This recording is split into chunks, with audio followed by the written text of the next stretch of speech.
Other people get to travel into books and become the rich and glamorous female lead, but this woman ended up as the rich family's side character. Ji Yu was originally a powerful and decisive matriarch in the Jin dynasty. She was fearless and smart, taking down bandits effortlessly with a flick of her iron fan. Just as she was about to flash her pure gold hairpin and blind the bandits, she suddenly felt a calling from a hidden book she had secretly kept for years. In the blink of an eye, she found herself as the eldest daughter of the Xinyang group. Unfortunately, this woman was just a side character in a rich family. She had to hold back her temper while explaining her time travel situation to a baffled doctor, making her frustrated and the doctor suspicious of her sanity. But none of this could defeat her. She even had a soft spot for lonely warriors in strange places. When she heard over the phone that her brother-in-law had caused trouble again, she was far from surprised. Dealing with his messes was just another headache on top of her own. The chaos of such a ridiculous family was something only the super-rich could manage.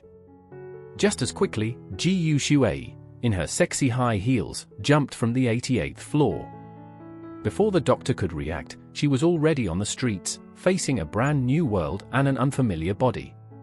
She carefully navigated through the previous owner's memories. This body belonged to the eldest daughter of the Xinyang group, who shared the same name as her. Spoiled and domineering from a young age, she had orchestrated a scandalous affair with the president of the Yang family, which the media had widely publicized. Sadly, even though she married into the wealthy Yang family, she had no real power and was often looked down upon. Just when she needed him most, the Yang family president vanished shortly after their wedding, leaving her with a new kind of chaos. This is why girls shouldn't be blinded by love. The Yang family was now facing internal and external threats, and she was unfortunate enough to land in the middle of this mess, replacing this unruly heiress and becoming the center of the storm. As Ji Yu was lost in her thoughts, her phone suddenly buzzed with a message, "Mrs. Yang, where are you? The fourth young master has gotten into trouble again, and we can't handle it." She put her phone down, reflecting on her 10 years with the Sheng family. She could strategize in court and dominate the battlefield, but she hadn't expected the Yang family to be such a mess. The guy in question even looked like a wannabe rapper. With no way back, she decided to make the best of her situation and fix this family. Time to whip these useless people into shape. As the car screeched to a halt outside the police station, Ji Yu made a dramatic entrance. At the station, she used her sharp gaze to lock onto the driver, quickly yanking his belt off, ready to deal with her troublesome brother-in-law. Inside the police station, the place looked like a bad cosplay convention. Yang Wenbo lounged around, waiting to be bailed out, shocked to see his formerly fierce sister here to rescue him. He doubted she deserved to be his sister-in-law, thinking she was just putting on a show. As they argued, she brandished the belt, ready for an intense and polite conversation. Ji Yu, once a formidable woman from the past, now faced disrespect from her brother-in-law. She was determined to reclaim what was hers. She advanced towards her brother-in-law. He panicked, "Sister-in-law, what are you doing?" At that critical moment, a blonde guy stepped in. He was Jiang Jing, the third young master of the Jiang family, and the reason Ji Yu had to come to the police station. As Jiang Jing taunted Yang Wenbo, Ji Yu stepped up to defend her family, declaring, "I'm his sister-in-law, and I'm not afraid to take you on. Do you know who I am?" Jiang Jing looked unimpressed, but he soon realized he was dealing with a tough opponent. Ji Yu exposed all of Jiang Jing's misdeeds. During the conversation, she then had a bright idea and decided to take Jiang Jing home too. After that, the eldest sister-in-law decided to take these two troublemakers with her. In his mind, Jiang Jing thought, why not? Let's go and see who's afraid of who. The three of them sat in the car, with Ji Yu next to the blonde guy. She thought to herself that Sheng family members were already on the battlefield at this age, but these kids' attitudes were easy to fix. Her brother-in-law was grumbling in the front seat. Suddenly, Yang Wenbo noticed through the rearview mirror that the blonde guy was staring at Ji Yushui's legs. Furious, Yang Wenbo yelled for the driver to stop the car and demanded to switch seats with Ji Yushui. She shouted, "Is this how you talk to your sister-in-law? Yang Wenbo was not happy and told his sister-in-law to sit in the front. Jiang Jing, the blonde guy, muttered, "What's the big deal? I was just looking at her legs. What's your problem?" He thought. Mind your own business. Both guys looked irritated and stared out the windows after their argument. Just as they arrived at the Yang mansion, a maid rushed over and said, "Madam, where have you been? Miss Jiang is here, you should go see her." Before she could finish, Miss Jiang, a third-rate starlet claiming to be Yang Chao's lover and pregnant with his child, appeared. Jiang Meng, the so-called girlfriend, had caused plenty of trouble for Ji Yushui before, making her life difficult. But Ji Yushui was no longer the pushover she used to be. Now a high-ranking lady, she promptly threw Jiang Meng and her fake baby drama out the door. The two young men sarcastically commented on the scene and followed their sister-in-law inside. No one expected Ji Yushui to change so much and give Jiang Meng such a cold reception. Once inside, the eldest sister-in-law eagerly invited everyone upstairs. Jiang Jing was still hopeful that things would go his way, thinking the adults would apologize. But as soon as he walked through the door, a sexy belt came flying towards him. "Since your family hasn't taught you any manners, I'll do it today," Ji Yushui said, ready to show him what respect and rules meant. So Ji Yushui took out her fancy leather belt and whipped Jiang Jing with it. It was so intense that even through the screen, you could feel how hard she was hitting him. Jiang Jing couldn't believe she actually dared to hit him, and in such a humiliating way too. "How dare you hit me?" he yelled. With each lash of the belt, it was clear that Ji Yushui was determined to teach Jiang Jing a lesson. Jiang Jing's handsome face showed pure agony as he begged, "Please stop, it hurts so much." Ji Yushui seemed to be overly loving him. The brother-in-law outside the door were so scared that their legs were shaking. Yang Wenbo thought she couldn't do this at the police station, so now she's going all out inside the house. He's going to get beaten up by a woman today. Clearly, Jiang Jing couldn't handle Ji Yushui's tough love and quickly surrendered. He knelt on the ground, calling her big sister and shouting that he would apologize. Finally, Ji Yushui let go after hearing his apology. She was really strict with him. Just as Jiang Jing knelt down, he tried to take back his apology. But Ji Yushui gave him another whip and told him to think about what he said today. Jiang Jing then bowed deeply in a perfect angle, showing his good dance skills. Yang Wenbo, standing aside, was dumbfounded by what he saw. After dealing with Jiang Jing, Ji Yushui turned to him and said, "Now, you need to apologize to Yang Wenbo." Yang Wenbo was even more stunned and stood frozen in place. Jiang Jing was still complaining to Ji Yushui, "He hit me too, and now I have to apologize? Seriously?" But Ji Yushui was losing patience and pulled out her fancy leather belt again, ready for round 2. "Yang Wenbo, I'm sorry. I shouldn't have fought with you. I won't bring up the Yang family at the next party." Yang Wenbo, who was actually a proud little guy, acted like he didn't care, but deep down he didn't want him talking about these things. "Can I leave now that everything's settled? If I don't leave, I might get whipped again," Jiang Jing thought. With Ji Yushui's permission, he limped away as fast as he could. Ji Yushui thought to herself, "Next time, I'll do some cosplay." Now, only Yang Wenbo was left standing there, thinking, is she standing up for me? This feels weird.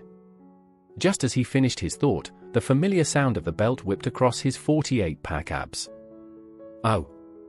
Ji Yushui, what are you doing? I hit him because he was disrespecting the Yang family, but why are you hitting me?" For a moment, Ji Yushui was at a loss for words. She suddenly missed her own family. "You fought because you're a Yang family member, but you handled it poorly and embarrassed the family," she said after a brief pause, then regained her authoritative tone. Ji Yushui's sultry demeanor turned into a stern lesson. "It's one thing to lose, but it's even worse to fight knowing you can't win. You're embarrassing yourself," she said, leaving Yang Wenbo speechless. She then threw down the belt and walked off, ignoring Yang Wenbo. "Are you done hitting me?" he asked. "Yes," she replied. "Hitting outsiders is to intimidate them, but family is different. Yang Wenbo realized Ji Yushui was protective of her own. He wanted to play more of this thrilling game with his sister-in-law, but knew he'd have to wait until next time. Right now, he needed to treat his fresh wounds. Meanwhile, Mrs. Jiang Meng was clutching her chest in fear. "Mrs. Yang, I'm not feeling well today. Let's talk some other time." Jiang Meng ran out of the Yang family without looking back, thinking, is this woman crazy? She's nothing like the timid person I knew before. I need to tell him right away. She hurried to her car and called someone. Jiang Meng, shaking, said into the phone, "It's not going well. That person is Cao Jiayin. I told you, Jiang Mingchang is a good friend of Yang Chao, and if Yang Chao is missing, she will definitely come, and Jian Rui will come with her." Hearing Jian Rui's name, Jiang Meng started to panic and sweat heavily. What should I do? The Jian family is powerful in the entertainment industry. If your wife Jian Rui finds out I'm pregnant with your child, she will destroy me. And the baby in her belly isn't even Yang Chao's, it's Cao Jiayin's. A threatening voice came from the other end of the line. "If you can't keep this child, don't expect a penny from me."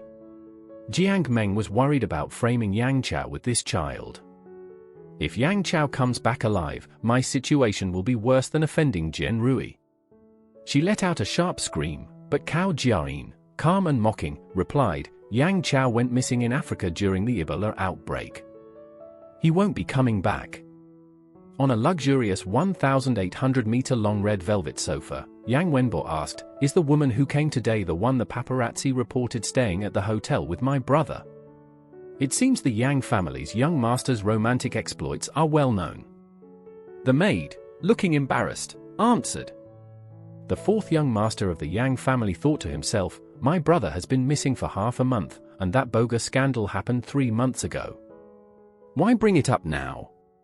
Why is she showing up at our door with a huge belly?" Just then, the butler jumped in to address them.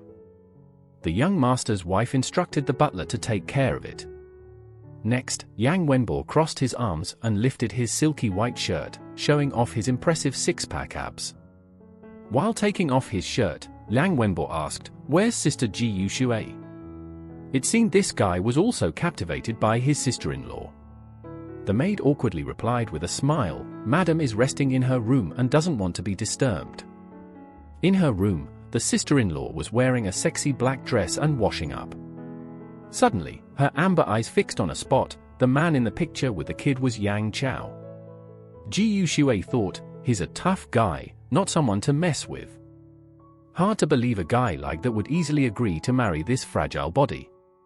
But according to the typical domineering CEO love story, he'll probably meet the main female character, Yu Xiao Xiao, during his disappearance, quickly fall in love, and when he returns from Africa, he'll bring her back too, kicking this secondary female character and her divorce papers out of the picture. At that moment, the phone rang, interrupting Ji Yushui's thoughts.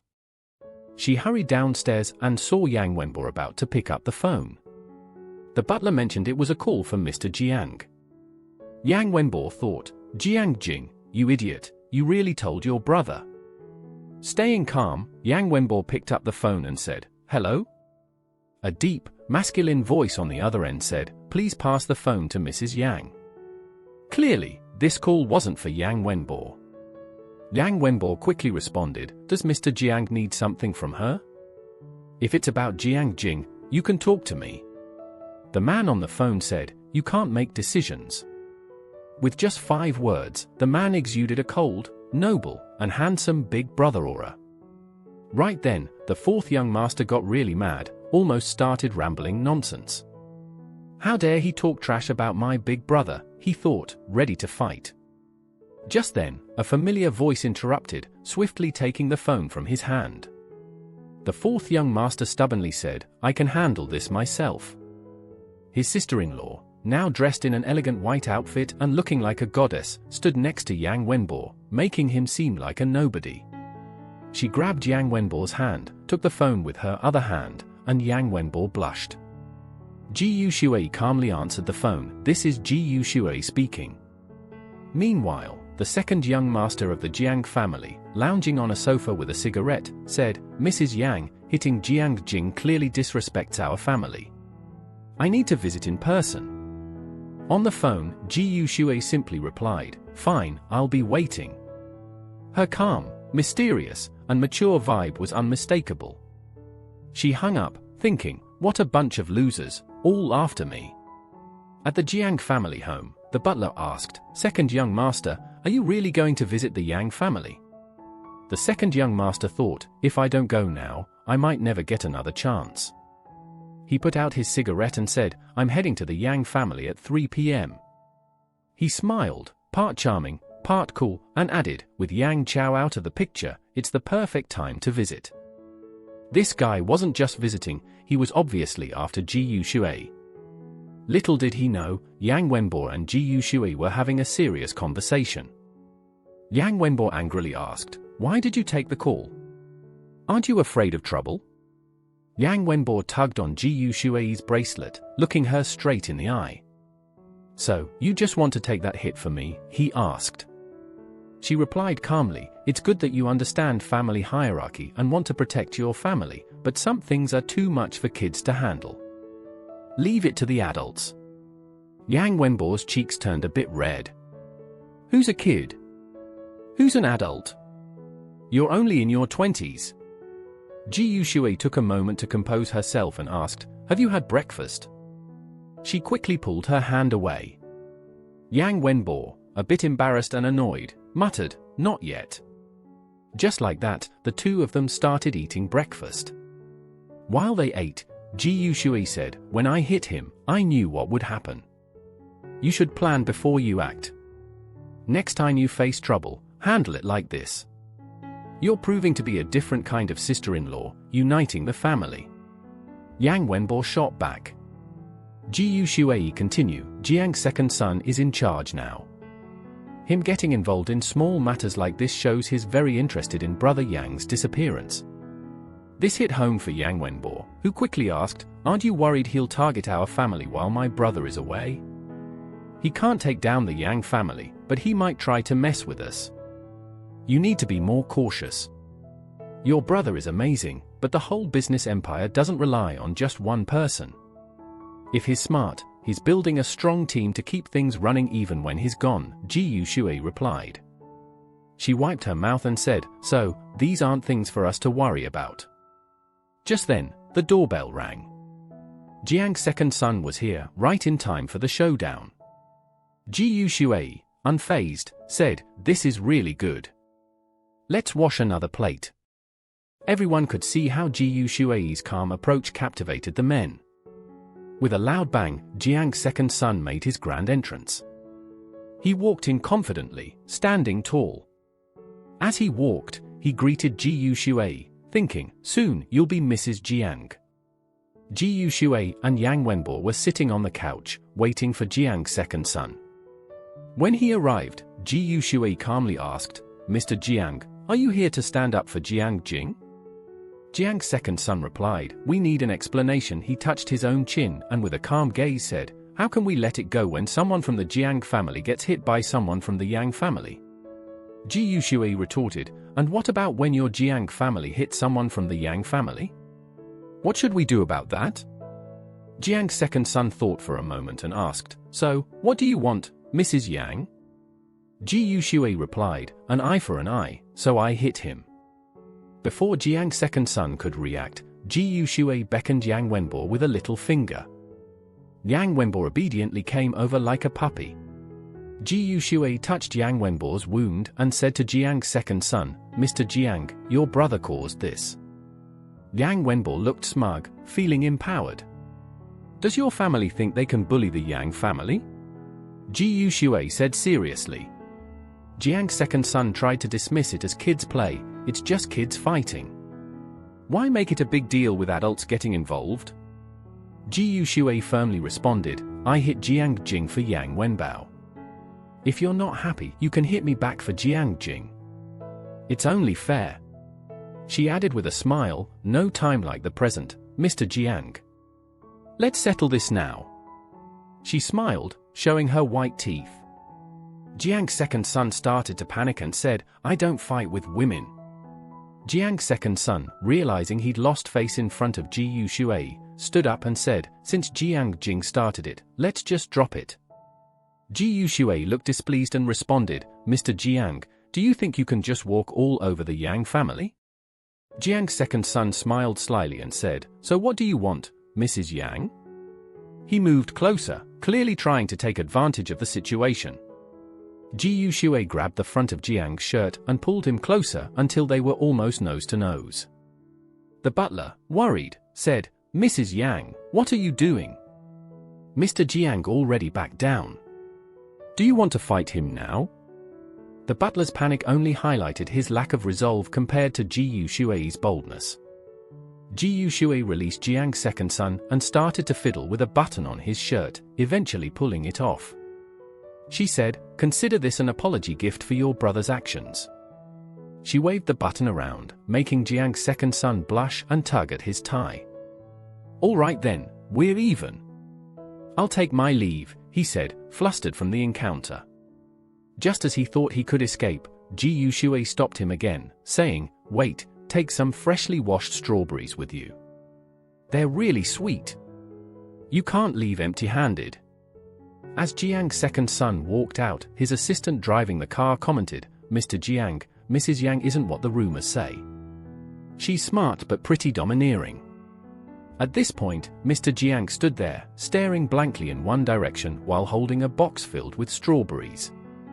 He was eating a strawberry and thinking about how weird Mrs. Yang was, especially when she licked her finger. "That's so gross." He continued eating and licking his fingers, thinking to himself, "These strawberries are pretty sweet. I wonder if Mrs. Yang is even sweeter." The scene then shifted to a film set, where the crew was whispering among themselves. 3 days ago, at 1 a.m., while they were shooting a night scene, Yang Ji suddenly disappeared from the set and was out of the security camera's view, making the director very anxious. The director and his assistant were discussing how hard it was to find him, pointing at the security footage.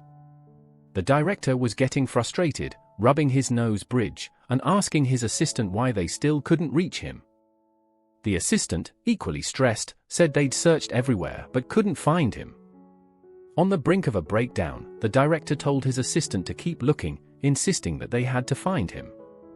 He was panicking and pulling at his thinning hair, saying that if Mr. Yang's family member went missing from the set, it would be a disaster. Yang Ji was truly a handful. Not only did he cause trouble for his sister-in-law at home, but now he was also troubling the director on set. The director hurriedly contacted Ji Yushui, hoping she could help find Yang Ji. Meanwhile, Ji Yushui was chilling at home, sipping her tea and reading a romance novel called The Bossy CEO Fell in Love with Me. She casually asked the maid if the fourth young master had gone to school and thought about how tasty the crab meatballs and tofu were. She decided to send some to her rebellious son. The maid was shocked. She'd never seen Ji Yushui so considerate before, like she was a completely different person. Just then, the phone rang. Ji Yushui saw it was a missed call from the crew of The Spy. They told her that Mr. Unwanted had suddenly disappeared during filming and asked her what to do. Ji Yushui was confused and had a bad feeling. She asked who Yang Wenjia was and then remembered it was Yang Ji, Yang Chao's second brother. He was a handsome guy who had become a hot celebrity in the entertainment industry under the name Yang Wenjia. She couldn't believe another Yang family member was causing trouble. Feeling the weight of the situation, Ji Yushui hung up and told the butler to get the car. She was about to start another exhausting mission. She had rushed to the film set. Meanwhile, about 30 kilometers away at a beach, the second young master stood on a rectangular pillar. The wind was blowing, making the scene dramatic. The second young master stared blankly at the sea. Suddenly, wearing pajamas that cost $88,888 and showing off his toned chest, he jumped off the pillar. A nearby seagull thought, "Seriously? Someone jumps off a cliff and lands on me? Just my luck." Meanwhile, a black stretch Lincoln limo arrived at a small theater. People were buzzing, wondering if Yang Chao was back or if it was something to do with Jiang Meng, the supposedly pregnant starlet. To everyone's surprise, a long, slender, pale leg emerged from the car, adorned with black high heels. A red dress highlighted her striking presence. The woman was none other than our leading lady, Ji Shui. With black sunglasses and hands in her pockets, she exuded a strong, no-nonsense vibe and asked curtly, "Who's the director?" The onlookers were in awe, whispering about how stunning Mrs. Yang was. Meanwhile, the once arrogant Jiang Meng now stood trembling, fearing Ji Shui's presence would steal her spotlight or ruin her plans. She put on a sweet smile and approached Ji Shui, but before she could even say a Mrs. Yang, Ji Shui ignored her completely. That's the difference between the main wife and the side chick. The two directors and manager quickly put on friendly faces and rushed to greet her. The man in the yellow shirt was Director Li, and the older man in a Sherlock Holmes hat was Yuan Wenjia's manager. Without a word, she took Yuan Wenjia's manager away. It looked like she was here to take charge. Jiang Meng shot her a venomous look, gossiping about how Mrs. Yang had everyone running around. A short-haired woman next to her remarked, "If you were Mrs. Yang, you could do the same." As Ji Shui got into the car with her brother manager, he sat nervously between two big bodyguards. Picture two stepmoms hanging out with a little schoolgirl, and you'll get the idea. Ji Shui skillfully used her tablet to search for Yang Wenjia. One of the handsome bodyguards nearby reminded her that if she needed to use Yang family's resources, she'd have to get permission from Mr. Yang's secretary first. But Ji Shui just shut him down with, "No need." She didn't need the Yang family's help, she could handle things herself. The bodyguards had never seen anything like this before. The look on their faces said it all, they couldn't believe she didn't need their help. One bodyguard nearby was so moved he started to cry. Ji Shui handed the tablet to the driver. The screen showed the last footage of Yang Wenjia before he disappeared. Jumping back to the present, Yang Wenjia was standing at the edge of a cliff, shirt open dramatically, saying, "Goodbye, world. It doesn't matter if you don't see me again, but think of all the seagulls and animals I'll hurt by jumping." Right after he said that, he jumped. He fell into the sea with a peaceful look on his face, but before he could die, he heard an engine roaring. He opened his eyes and thought, "Did the Grim Reaper send a Lamborghini to pick me up this quickly?" He focused and saw Ji Shui swimming towards him like a mermaid in a red dress. As Ji Shui brought him back to the surface, Yang Wenjia looked pitiful, shivering and looking heartbroken. She asked, "Are you all right?" Yang Wenjia nodded like a scared puppy. But in the next moment, Ji Shui pushed him back underwater, making him feel like he was caught and dragged away by a crazy dog catcher. Yang Wenjia, still coughing hard and looking weak, was wrapped in a towel by a bodyguard. Ji Shui took the towel, her perfect jawline and high nose catching the light as she thanked the bodyguard. Yang Wenjia couldn't help but notice how stunning she looked. He had seen many people fall for her charm, and now he understood why. Looking into Ji Shui's eyes, Yang Wenjia shouted, "You almost drowned me." Ji Shui calmly replied, "Weren't you trying to jump into the sea?" "I was helping you." Yang Wenjia shot back, "There's a net under the water for extreme sports, haven't you heard of that?"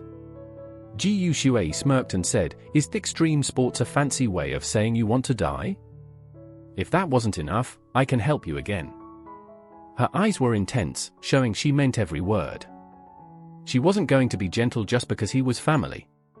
The manager, sensing things were getting out of hand, quickly stepped in and suggested, "Mrs. Yang, maybe we should sit down and talk." Yang Wenjia, now scared stiff, didn't move. Ji Shui didn't let up, saying, "No need. Call the crew and tell them we found him." The manager nodded and quickly made the call. Ji Shui turned back, giving them a perfect side profile, and said, "Get in the car, what are you waiting for?" Yang Wenjia, thinking she might play more tricks on him, reluctantly got in, shivering in his thin clothes. An hour later, the Yang family's long Lincoln limo pulled up with a screech in front of the bustling film set. The director, with his hair styled in an outdated fashion, exclaimed, "What's going on here?" Yang Wenjia, looking like he'd been through the ringer, said, "It's nothing, I just fell in the water."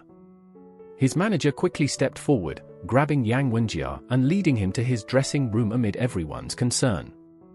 Once inside, he changed into a fresh set of clothes. Meanwhile, outside, Ji Shui, wrapped in a similar robe, was chatting with the director. The gossip was rampant. The beautiful sister-in-law loves handsome guys, first flirting with the younger brother, then the husband can't hide his jealousy. Yang Wenjia finished changing and walked out, thinking that this was the third person to call her Mrs. Yang. So, she really was the legendary sister-in-law, Ji Shui. He called out her name, Ji Shui. She turned and replied, "Call me sister-in-law?" This kid really didn't know his place. If it had been the fourth young master, the snakeskin whip would have been ready, leaving scars on his legs.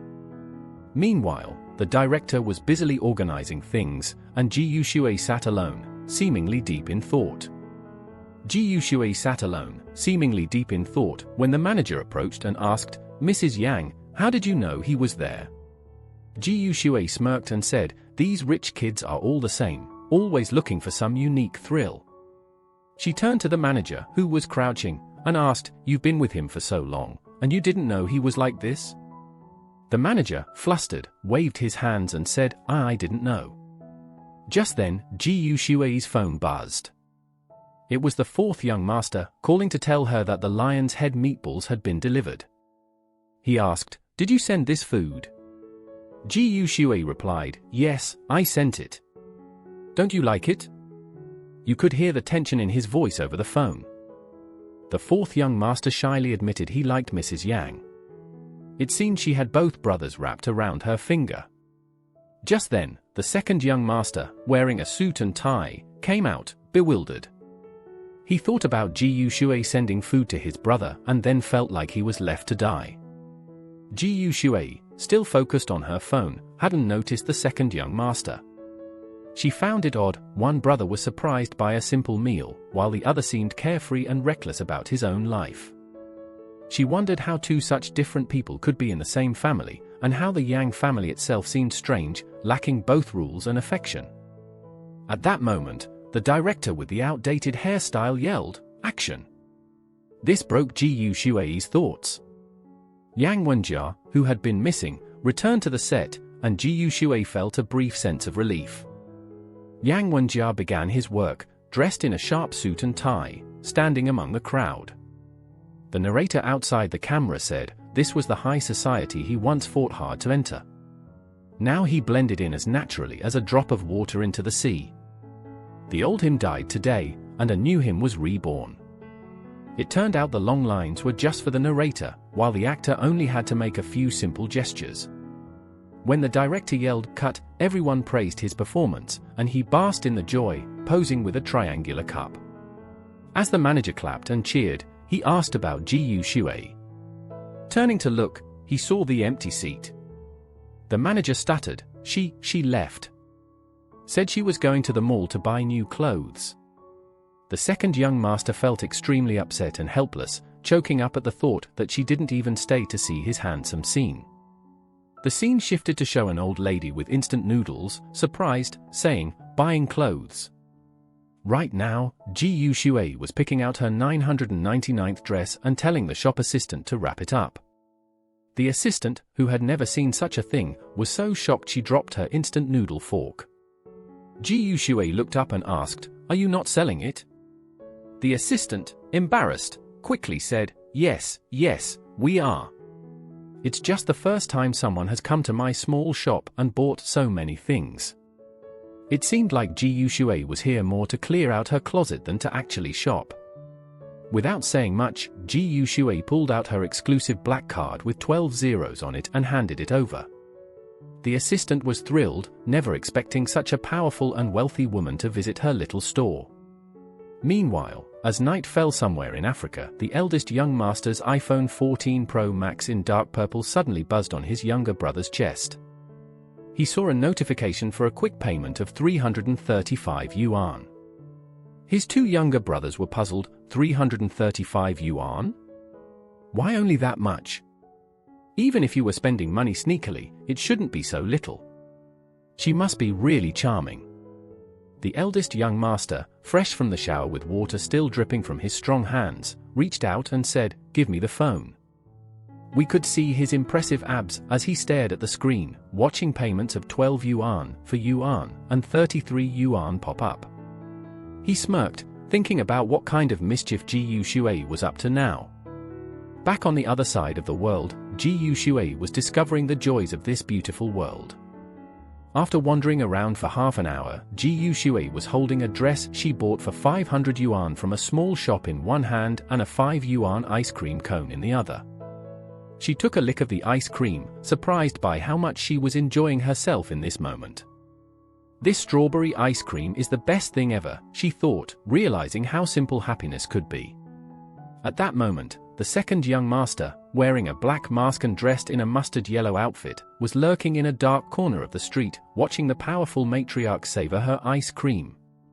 He realized that Ji Shui hadn't left yet and pulling down his mask.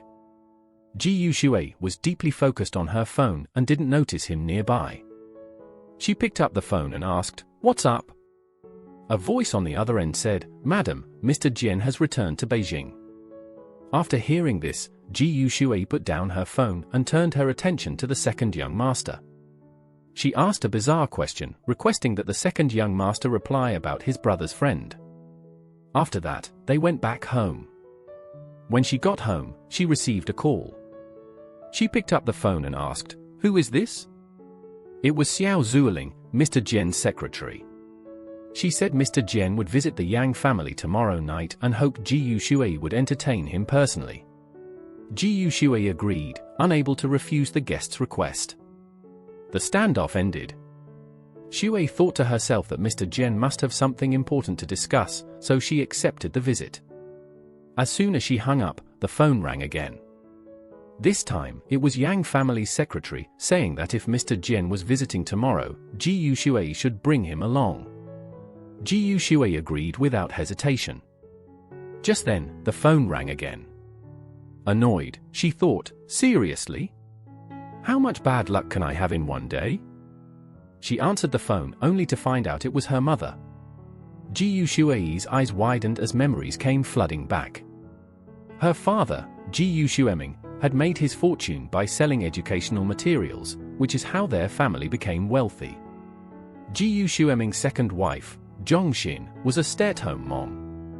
Ji Shui felt like a puppet under her parents' control, only a tool for their ambitions and wealth. She realized Mr. Jian's visit tomorrow was an attempt to get a share of their fortune. Her father claimed he was worried she couldn't handle it alone and offered to help, but Shui wasn't buying it. She cut her mother off mid-sentence and hung up. Everyone was anxious about Mr. Jian's arrival, sensing it would be a tough day. Shui prepared herself mentally and told her staff to hang up any incoming calls. Just then, the door opened, and her younger brother walked in with a lunchbox. Noticing the tense atmosphere, he asked if something was wrong. Shui, not wanting him to worry, kept it from him and asked if he had eaten. Yang Wenbo, who often blushed at the mention of food, shyly thanked her, while the second brother watched everything. After her younger brother went upstairs, he ran into his second brother, who asked if the lunchbox was from their sister-in-law. The younger brother, cold and indifferent, just said yeah and walked away. Suspicious, the second brother asked why their sister-in-law was suddenly trying to be nice. The younger brother, not wanting to get into it, shrugged it off and went to his room. The second brother was puzzled by his lack of reaction, wondering why he accepted her kindness so easily. Muttering to himself, he thought his younger brother was too easily swayed by Ji Shui. Bored in his room, he wondered why himself was jealous of the brother. It turned out that the second brother had seen Shui bring a meal to the fourth brother. When he tried to stir up trouble about it, the fourth brother brushed him off. Lying on his bed, staring at the ceiling, he thought, "I'm like an insignificant ant. She saved me, but she can't even spare me a glance." The second brother grew more upset, noticing that even at home, Shui seemed to care more about Yang Wenbo than him. He didn't realize he was becoming dependent on her and could only think about competing with Yang Wenbo for her attention. Meanwhile, at the train station, Jian Changming's niece, Jian Rui, and her friend, Cao Jiaye, were there to pick him up. As soon as Jian Changming arrived, he didn't even stop to rest but headed straight to the Yang family home. Jian Rui, curious, asked, "I've never met Ji Shui. What's she like?" Jian Changming, a neat and serious man with short hair and glasses, replied, "She's not a pleasant person," and set off for the Yang family. At the Yang family, Shui's parents were stopped at the gate. Her father shouted, "Mrs. Yang is my daughter." But the guards had strict orders to let no one in except Mr. Jian, especially not her parents. Annoyed, Shui's father ranted to the guards while a maid reported the situation to Shui, who calmly read her romance novel and said, "Let them wait. We'll see who gives in first." Just then, a black car arrived at the gate. Chen Yujin, Yang Chao's secretary, rolled down the window and asked Shui's parents what they were doing there. Trying to save face, her father mumbled that Shui probably hadn't woken up yet and complained about the guards. Chen Yujin smiled and slowly rolled up the window, saying, "I'll go check what's going on." Predicting that Shui's father would ask him to take him inside, he pretended not to hear and, adjusting his tie, entered the Yang family through the back door. Once inside, he asked where Mrs. Yang was and headed to the second-floor study, led by a maid. As he walked, he wondered what kind of book Shui could be reading, joking to himself that it might be a guide on how to win a man's heart. Or maybe it was about how to get more money out of a divorce. Outside the study, he didn't hesitate to push the door open. He saw Ji Shui sitting on the couch with a book titled Shadow of Humanity in her hand. Shui glanced up and asked, "Secretary Chen, do you have something to tell me?" Chen Yujin adjusted his glasses and said, "When Mr. Jian visits, I hope you won't speak." Imagine, the lady of the house being ordered around by a mere secretary. Chen Yujin, Yang Chao's secretary, had made it his first task upon returning to the Yang family home to instruct Ji Shui to keep quiet when Jian Changming visited. Shui seemed to have predicted this and calmly replied, "Okay." This response surprised Chen Yujin. He didn't expect Shui to agree without any fuss. Just then, a servant came to inform them that Jian Rui had arrived. Curious, Shui asked who Jian Rui was. The secretary explained she was Mr. Jian's niece. Shui looked unfazed and continued reading her book. Chen Yujin, surprised, asked, "Aren't you going to get up to greet her?" Shui adjusted her position on the couch and replied, "With Yang Chao not home, as the lady of the house, I shouldn't lower myself. Don't forget who's in charge here." Chen Yujin awkwardly smiled. Secretaries sure think a lot, their minds are always calculating. Ji Shui was acting unexpectedly today. Just then, Jian Rui pushed the door open. Seeing her, Shui was reminded of her past life. There seemed to be an inexplicable connection between them. Keeping her composure, Shui said, "Miss Jian, please have a seat. Coffee or tea?" Jian Rui, straightforward and taking a dominant stance on the couch, tried to extract some information from Shui by first saying that Jian Changming had gone to the Yang Corporation building and was waiting for Chen Yujin there. Chen Yujin adjusted her glasses and said, "What a coincidence," but didn't move an inch. Seeing no way to get rid of Chen Yujin, Jian Rui shifted her focus to Ji Shui. "Mrs. Yang, you look well," she said, implying that while her husband was dealing with the Ebola outbreak in Africa, Shui was here leisurely reading and drinking tea, not looking like a concerned wife at all. It felt like another battleground, with people saying Ji Shui was just a useless pretty face, too scared to meet people without Chairman Yang Chao by her side. But Ji Shui didn't back down. Calmly, she said, "Yeah, I've been sleeping great, eating well, especially enjoying strawberries." She pushed a plate of strawberries toward Jian Rui and asked, "Want to try some?" Chen Yujin glanced at Ji Shui, wondering if she really didn't catch the sarcasm or if she was pretending not to. Yet, with just a few simple words, Ji Shui dodged Jian Rui's verbal jab. Jian Rui, feeling temporarily defeated, switched to a friendly mode. "Thanks, I'll try one." Internally, though, she was baffled, thinking, what's going on? How can she be so nice, even offering strawberries to her rival? Just then, Ji Shui ended her battles with Jian Rui and told Chen Yujin to get moving. The situation was already delicate, so Secretary Chen couldn't stick around with them any longer. As Chen Yujin was about to leave, Ji Yushui announced she would join as well, shocking both of them. It was as if Ji Yushui was silently declaring, "You're no match for me, Jian Rui. I never saw you as a real opponent."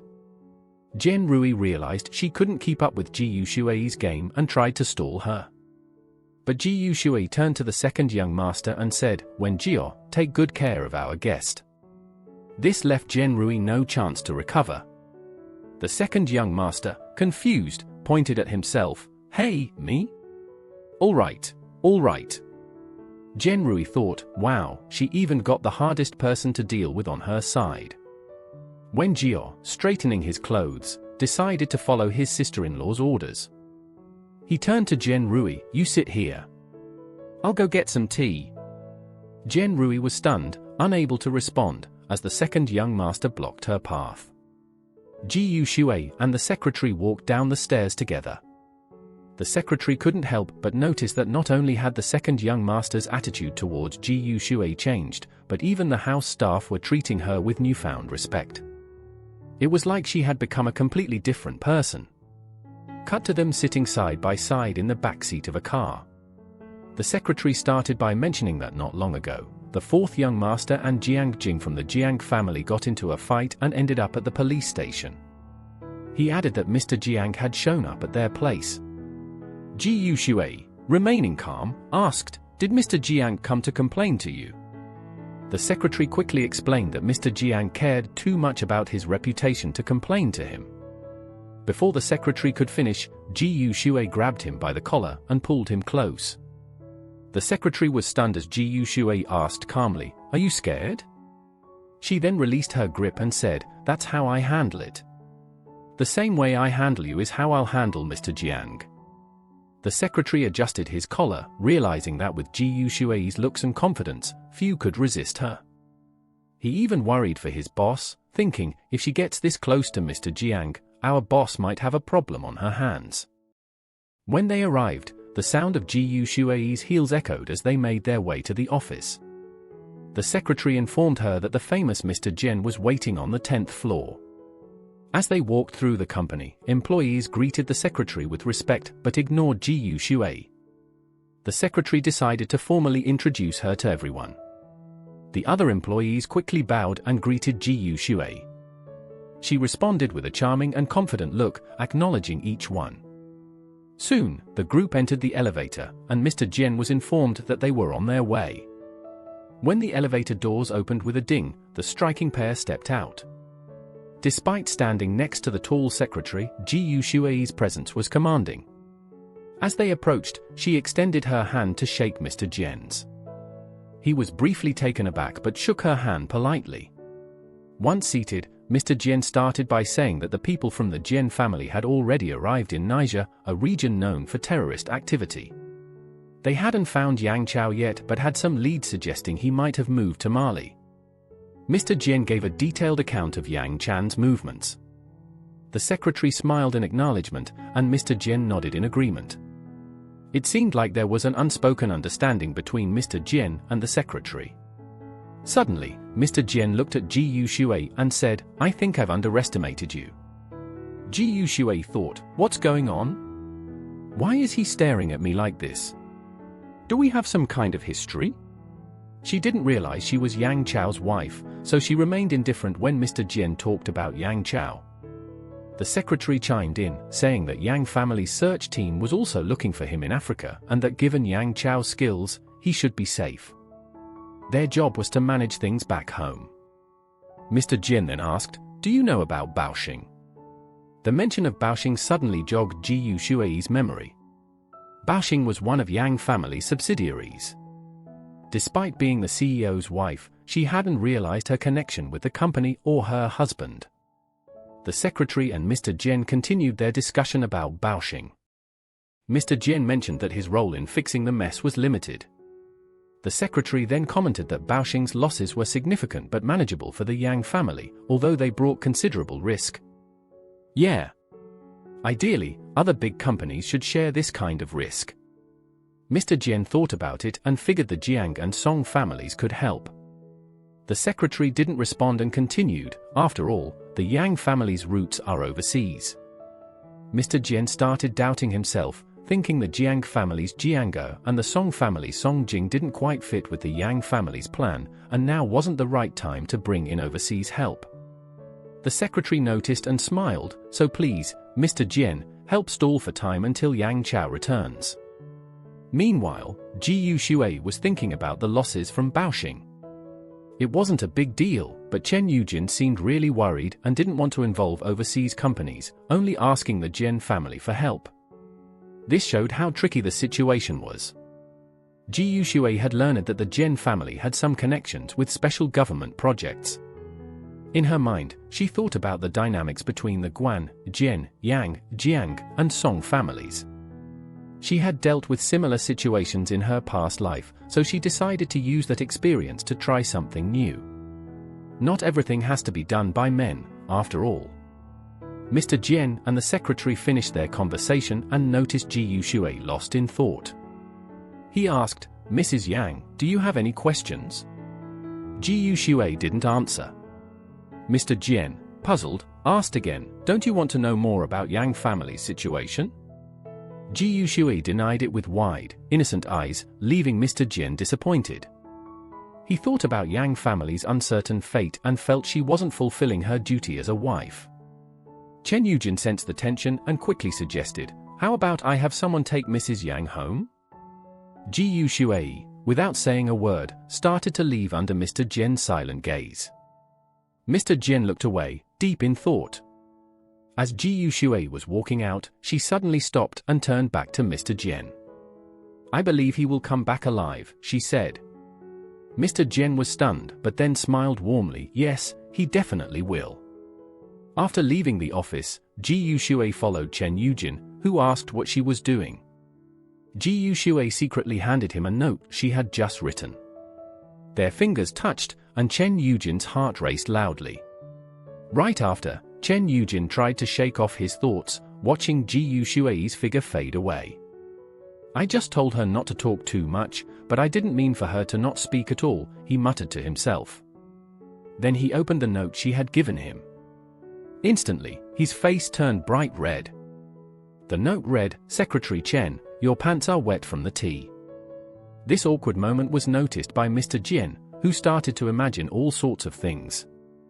Was there something going on between Ji Yuxue and Chen Yujin?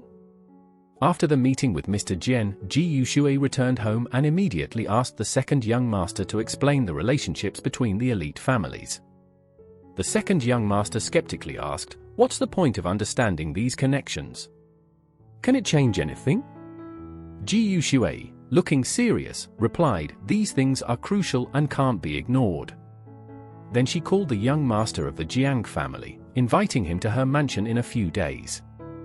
Listening to the pleasant voice on the other end, the Jiang young master remembered the recent strawberry incident that the reporters had spread. If he agreed to meet Ji Yuxue, the rumor would be confirmed. But then he recalled how sweet that strawberry was. Wondering what trick Ji Yuxue might be planning this time, Jiang young master eagerly accepted the invitation. Meanwhile, the second young master was curious about how Ji Yuxue got so familiar with Jiang young master and why she invited him alone. Ji Yuxue glanced over and said that the dinner would include many prominent families, except for the Feng and Song families. "If anyone asks, there's no need to explain," she added. After sorting out everything, Ji Yuxue casually asked if the fourth young master had received the food she sent over. Meanwhile, the second young master felt incredibly conflicted. Then Ji Yuxue decided to go on a shopping spree with Mrs. Xia, which made the second young master feel extremely unbalanced. He said, "Really? You're just going to ditch me after getting what you needed?" Jealous and bitter, the second young master continued, "My brother is missing, and you're just going to go shopping without a care?" But Ji Yuxue didn't expect that. She brought up his extreme sports hobby. "Your brother is missing, yet you still find time to play extreme sports?" The second young master wanted to argue, but Ji Yuxue cut him off, saying, "I should have held you under the water longer back then." She then provocatively asked, "What, are you worried some tabloid reporter will catch me?" This question suddenly made the second young master realize that Ji Yuxue was trying to create an illusion of normalcy for the public. This party was part of her plan. With a dramatic turn, Ji Yuxue left, leaving the second young master deep in thought about her true intentions. Hours later, the handsome, blonde young master from the Jiang family reappeared, looking for something to eat. To his surprise, he found his second brother sitting gloomily on the sofa. Concerned, he asked what was wrong. He had heard that everyone in high society was invited to the party, except for the Feng and Song families. The Jiang young master was secretly sulking, feeling bitter. He realized he was just being used by Ji Yuxue to make a point. Meanwhile, Ji Yuxue was calmly sitting on the sofa reading a book, waiting for her fake sister from a powerful family to arrive. Xia Taiyuan, now part of high society and accepted by this fashionable circle, often acted humble in front of Ji Yuxue. As soon as Mrs. Xia entered, she confidently stood in front of Ji Yuxue, holding her arm as if she were at home, and asked, "You're not wearing makeup?" Mrs. Xia still thought Ji Yuxue was upset over the news that Jiang Meng was pregnant with Yang Chao's child, but Ji Yuxue was just being lazy. Plus, those rumors were fake. They immediately got up and went shopping. While Ji Yuxue was on a shopping spree, somewhere in Africa, a card was swiped with large amounts each time, making the assistants think the card might have been stolen because of the sudden surge in spending. Yang Chao remained calm, thinking Ji Yuxue was back to normal, and then turned his attention to the war situation. Mrs. Xia was starting to worry about Ji Yuxue's excessive spending and tried to advise her, but Ji Yuxue was unfazed, pointing at the luxury items and demanding, "Pack all these up. I want them all." Feeling refreshed after the shopping spree, Ji Yuxue noticed Mrs. Xia hadn't bought anything.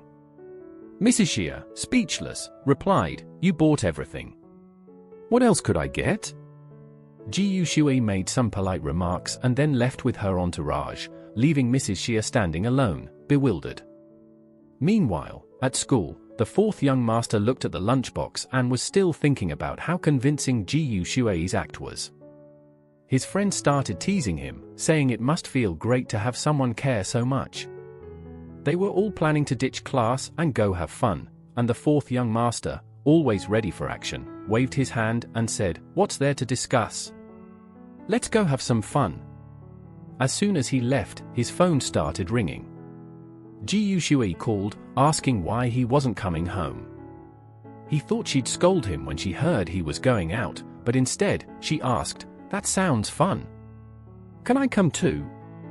The fourth young master thought about the party, which was just rich kids and models. He decided to cancel his plans, shocking his friends. Annoyed, he said, "What's the point of going?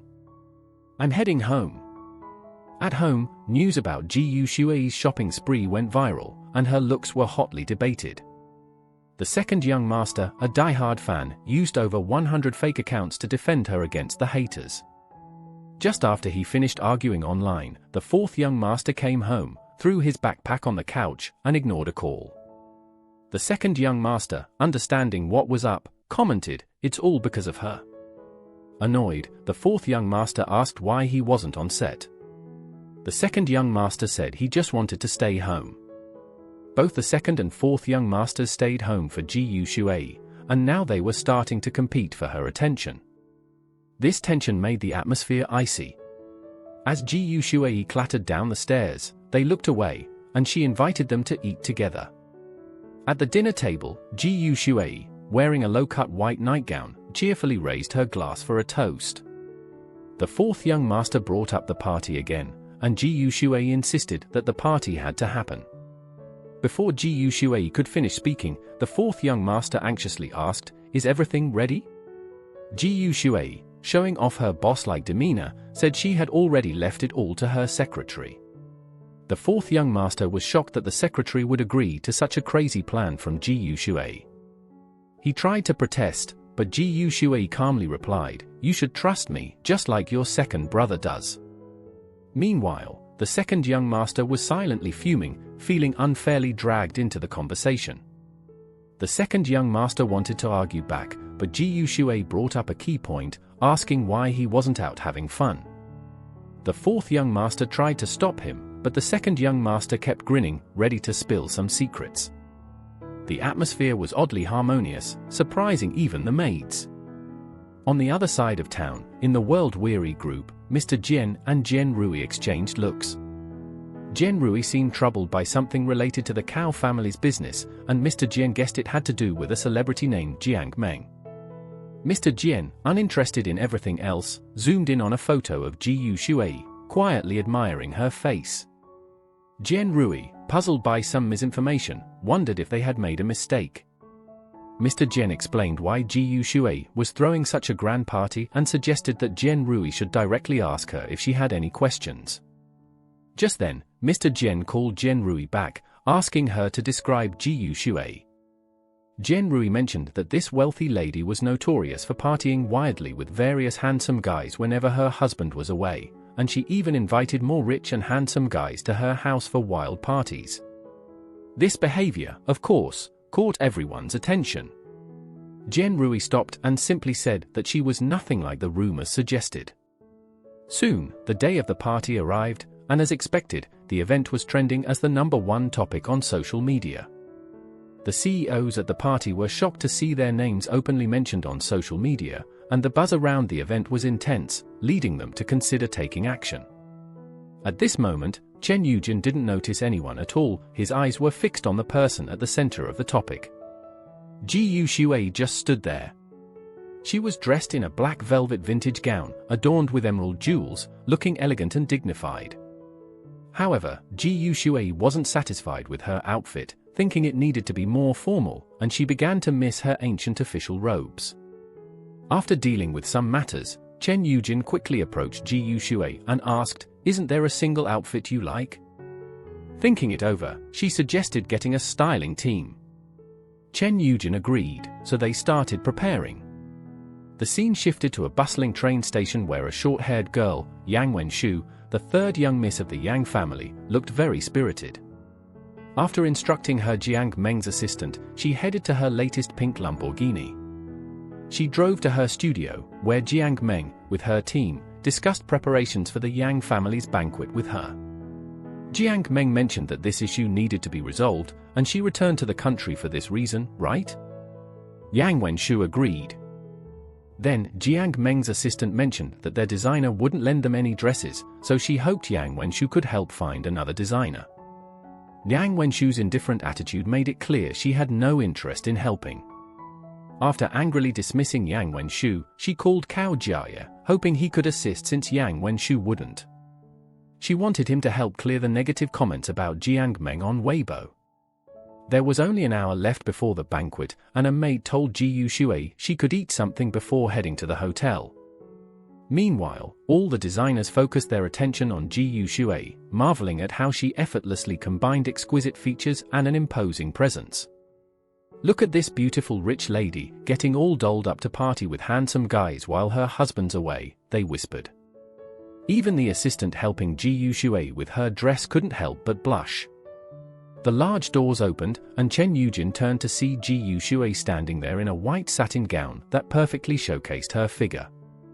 She flashed a bright and sunny smile, ready to head to the venue with him. Chen Yujin took the drink menu and, smiling, told Ji Shui, "There's no way a lady dressed like this should be bending down to do such tasks." Ji Shui thanked him and returned a dazzling smile before sitting gracefully on the sofa, while Chen Yujin rushed around, exhausted from all the preparations. As night fell, the grand banquet began. Outside the sprawling mansion, under countless lights, Mr. Jian arrived in formal attire. Soon after, the media spotted the elegantly dressed Jiang family sons arriving. But their attention quickly shifted to Ji Shui, who greeted the Jiang brothers with a smile, while Chen Yujin stood protectively behind her like a soldier. Under the flashing lights, the group of handsome men and beautiful women sparkled. Chen Yujin walked beside Ji Shui, momentarily stunned by his thoughts, but his actions remained sincere as he stood by her side.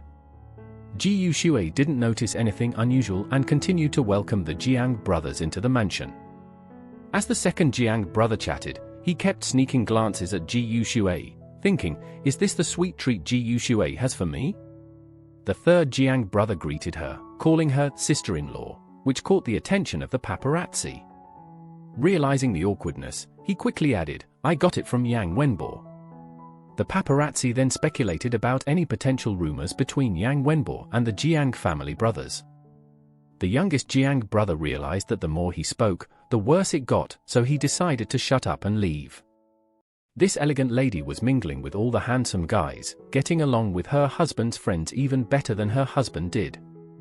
After greeting the two Jiang brothers, Mr. Jian soon approached Ji Yushui, and she smiled at him too. The paparazzi started wondering what kind of magic this glamorous lady had to attract all these good-looking guys to her mansion. Meanwhile, Jiang Meng was biting her molars in frustration, realizing that Ji Yushui had hired the top team in the country, while her own team was clearly inferior. As she was deep in thought, Yang Wenshu angrily snapped, "What are you doing? Hurry up!" Jiang Meng quickly put on a pleasing face and followed her. While walking, Yang Wenshu asked Jiang Meng, "Do you want to be Mrs. Yang? If you didn't, why would you come to me? When you used your child as leverage, I saw through your ambitions. Are you still pretending otherwise?" Yang Wenshu suddenly turned and stared at Jiang Meng, saying, "If Ji Yushui isn't qualified, then you definitely can't measure up to the Yang family." Jiang Meng gritted her teeth in anger but couldn't say anything back. Meanwhile, in the Yang family mansion, the Jiang brother asked, "What good is there in tying the Jiang family with the Yang family?" He moved closer to Ji Yushui and lowered his voice, saying, "You need to give me some benefits." This Jiang brother really can't take any hardships. This shows he's here for Ji Yushui. Chen Yujin and Mr. Jian noticed Jiang brother's behavior, as he seemed to be watching Ji Yushui's every move. The second Jiang brother noticed their stares, pretended not to see, and continued talking with Ji Yushui. Ji Yushui thought of letting Chen Yujin give the branch company's project to the Jiang family, hoping to get the best deal with the least cost. However, the Jiang brother wasn't easily fooled. He knew the branch company's projects were already losing money. It seemed that the head of Baoxing had embezzled funds, turning Baoxing into a mess, but with Yang Chao's skills, it should be manageable. Why was this mess left behind when Yang Chao was missing? Or maybe it was already a mess when Yang Chao took over.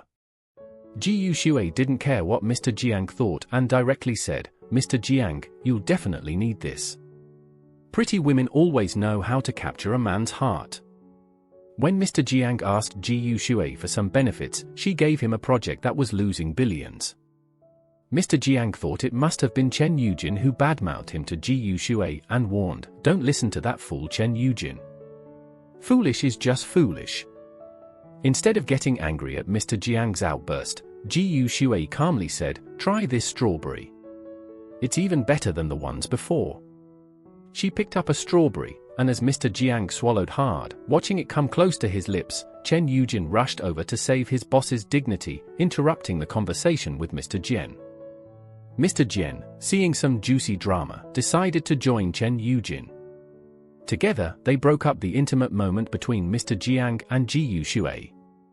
Mr. Jiang looked annoyed, and as the four of them talked, they heard a loud female voice. Turning around, they saw Yang Wenshu gritting her teeth, wanting to talk to Ji Yushui alone. Although they were less than 2 meters apart, it felt like there was a mountain between them. The guests around started whispering about the drama between the two. Ji Yushui, standing beside Chen Yujin, asked, "Who's making such a fuss?" Yang Wenshu, furious, said, "Don't pretend you don't know me." Chen Yujin quietly reminded her that it was Yang Wenshu, the third miss of the Yang family. Seeing the tension, Yang Wenshu wondered when Chen Yujin started siding with Ji Yushui. After learning who she was, Ji Yushui confidently responded, "I thought she was some rude girl with no manners, daring to call me by my name without any respect." The guests were amazed by how Ji Yushui's few words left Yang Wenshu speechless. Jiang Meng, standing nearby, was shocked and thought, "Wow, she even dared to insult Yang Wenshu." The young master of the Jiang family, who had received special attention from Ji Yushui, was eavesdropping and thought, "Come on, Mrs. Yang, big sister Ji Yu, you should step in and take care of your own family's problems too." Yang Wenshu, humiliated and unable to respond, pointed an accusatory finger at Ji Shui. Ji Shui, who hadn't even looked directly at her, turned to Chen Yujin and asked, "Did I say anything wrong?" Chen Yujin quickly agreed, "No, you didn't say anything wrong. This little girl has no idea what she's up against, daring to challenge the head lady of the house. You just taught her a small lesson, and she's already speechless." Ji Shui exuded a powerful aura as she walked towards Yang Wenshu. With each step Ji Shui took forward, Yang Wenshu took a step back. Ji Shui teased, "You're quite foolish, aren't you?" Chen Yujin thought, "Wow, she used the exact words I was thinking. We're really on the same wavelength." Yang Wenshu looked suspiciously at Ji Shui and the people behind her, feeling like they were all brainwashed.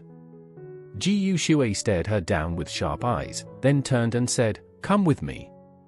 Ji Shui led Yang Wenshu to an empty area, swiped a card, and they both sat on the sofa. Ji Shui looked down at Yang Wenshu and said, "You're not the only one who's angry. I'm angry too."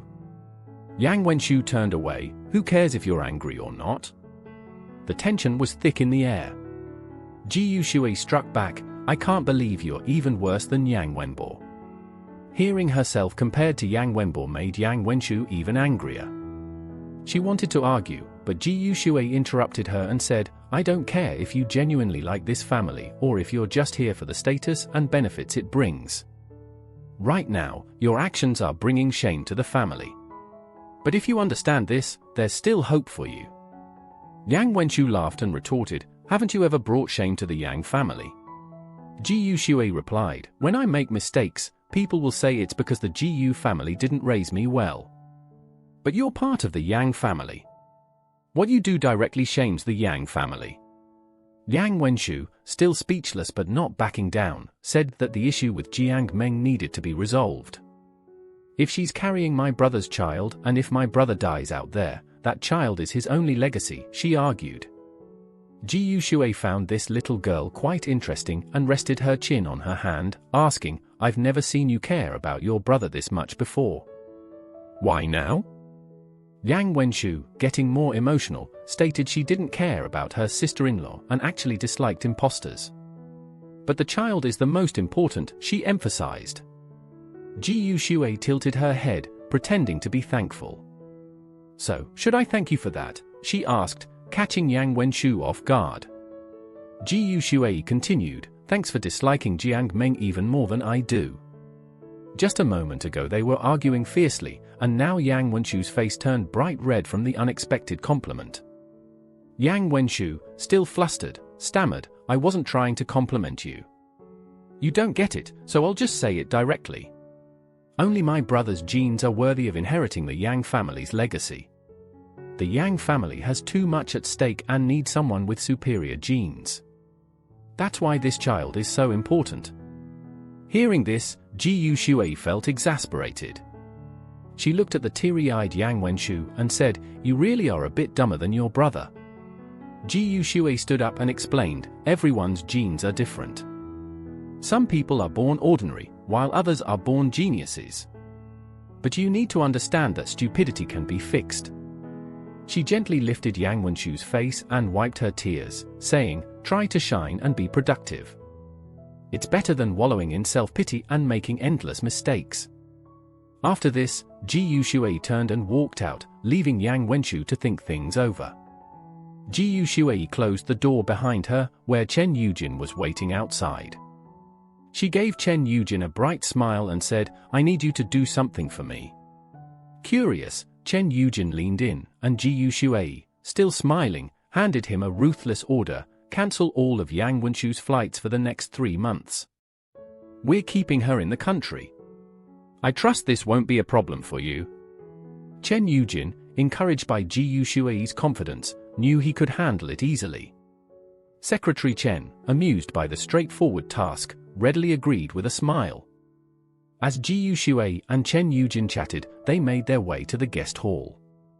She pushed open the door and stood gracefully at the entrance, raising a glass of champagne. Mingling with the wealthy guests, it was more like receiving compliments than actual small talk. Inwardly, she thought about how Yang Wenchu needed to be reined in and properly guided for a few months. However, she had gleaned some useful information from Yang Wenchu today. The girl was still too naive and transparent. As these thoughts passed through her mind, her gaze fell on young Master Jiang. She lifted her glass and looked at him, making him blush furiously. Poor guy, getting all shy and embarrassed. While young Master Jiang blushed under Ji Yushui's gaze, the secretary noticed the scene. Meanwhile, a subordinate cluelessly asked about Jiang Meng, who didn't have an invitation. Chen Yujin said, if she wasn't invited, it's easy to handle. The subordinate then noticed Chen Yujin's sly smile and cunning look. Meanwhile, Jiang Meng stood at the party, feeling out of place and receiving disdainful looks. People whispered about her with contempt. Suddenly, a voice called out above her. Miss Jiang Meng thought her savior had arrived, but when she turned around, she saw security guards asking her to leave. She protested, claiming to be a guest of the third miss, threatening to make a scene if kicked out. Security didn't hesitate, covering her mouth and dragging her away without any ceremony. Jiang Meng lamented to herself, thinking she had messed up big time and wondering how she'd face the news headlines tomorrow. She regretted her actions, wishing she had been smarter from the start. Jiang Meng felt like her life was ruined. Everyone watched as security dragged her outside. The venue seemed a lot cleaner once she was gone. After some time, Ji Yushui finished hosting the event and returned to her room. She took off her dress, sat on the couch, and let out a long sigh. Socializing was so exhausting, and she appreciated the quiet night. She thought about how Yang Wenchu was probably busy with the film crew, which explained the calm. Ji Yushui picked up her phone and called Secretary Chen, who had just gotten home and hadn't even taken off her clothes yet. Ji Yushui asked for the director's phone number like a kid asking their dad to find their mom.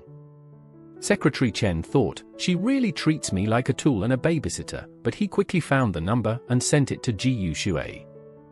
Neither of them hung up right away, and the silence was awkward. Secretary Chen's heart pounded as Ji Yushui said, a woman calling her husband's secretary late at night for another man's number. Secretary Chen listened, stunned, as Ji Yushui continued, thank you for your hard work today. Secretary Chen froze, feeling like no one had cared about his efforts in a long time. Before he could respond, he heard Ji Yushui say goodnight and hang up. Secretary Chen took off her glasses and smiled softly, whispering goodnight back. Meanwhile, Ji Yushui texted Director Li, asking him to look after Yang Wenchu and to inform her if anything unusual happened. After organizing everything, she tiredly stood up and slowly took off her heavy dress. Soon, the sound of running water filled the bathroom. Just then, Yang Wenchu's brother asked, you went to the event? What time did it end? 9:30, Yang Wenchu replied. So early? Was it because Ji Yushui wanted to go to bed early? Yang Wenchu laughed, it wasn't just me wondering. Seeing your confused face makes me feel better. It was a ridiculous request, but Mr. Jian, Jiango, and Secretary Chen all listened to Ji Yushui and actually ended the event right on time at 9:30. Yang Wenbo looked worried and asked, are you going to see Sister Ji Yu? At that moment, Ji Yushui had just finished her bath and heard a knock on the door. She opened it while drying her hair. Yes? What's up? She asked. Her beauty was like a fresh lotus, with water droplets still clinging to her hair.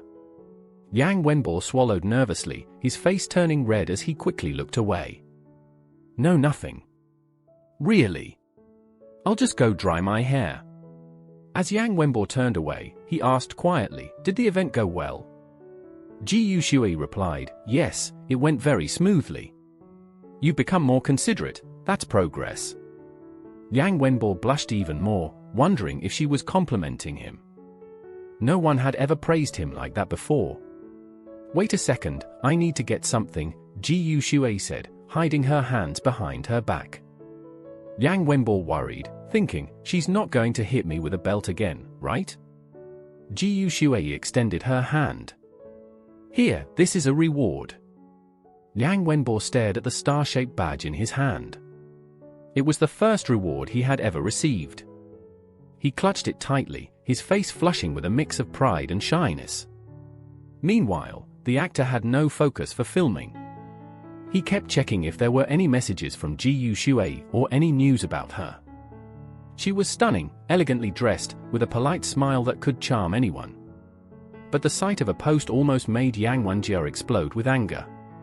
The post said that not only did Ji Shui personally pick up Jiang Ge, but she also gave him a strawberry to eat. Yang Wenjia fumed. He had never received a strawberry from her. The post further revealed that Jiang Ge's younger brother once fought with Yang Wenbo, and Jiang Ge had demanded an explanation, leaving with a big bag of strawberries. This time, Ji Shui even brought strawberries to the event.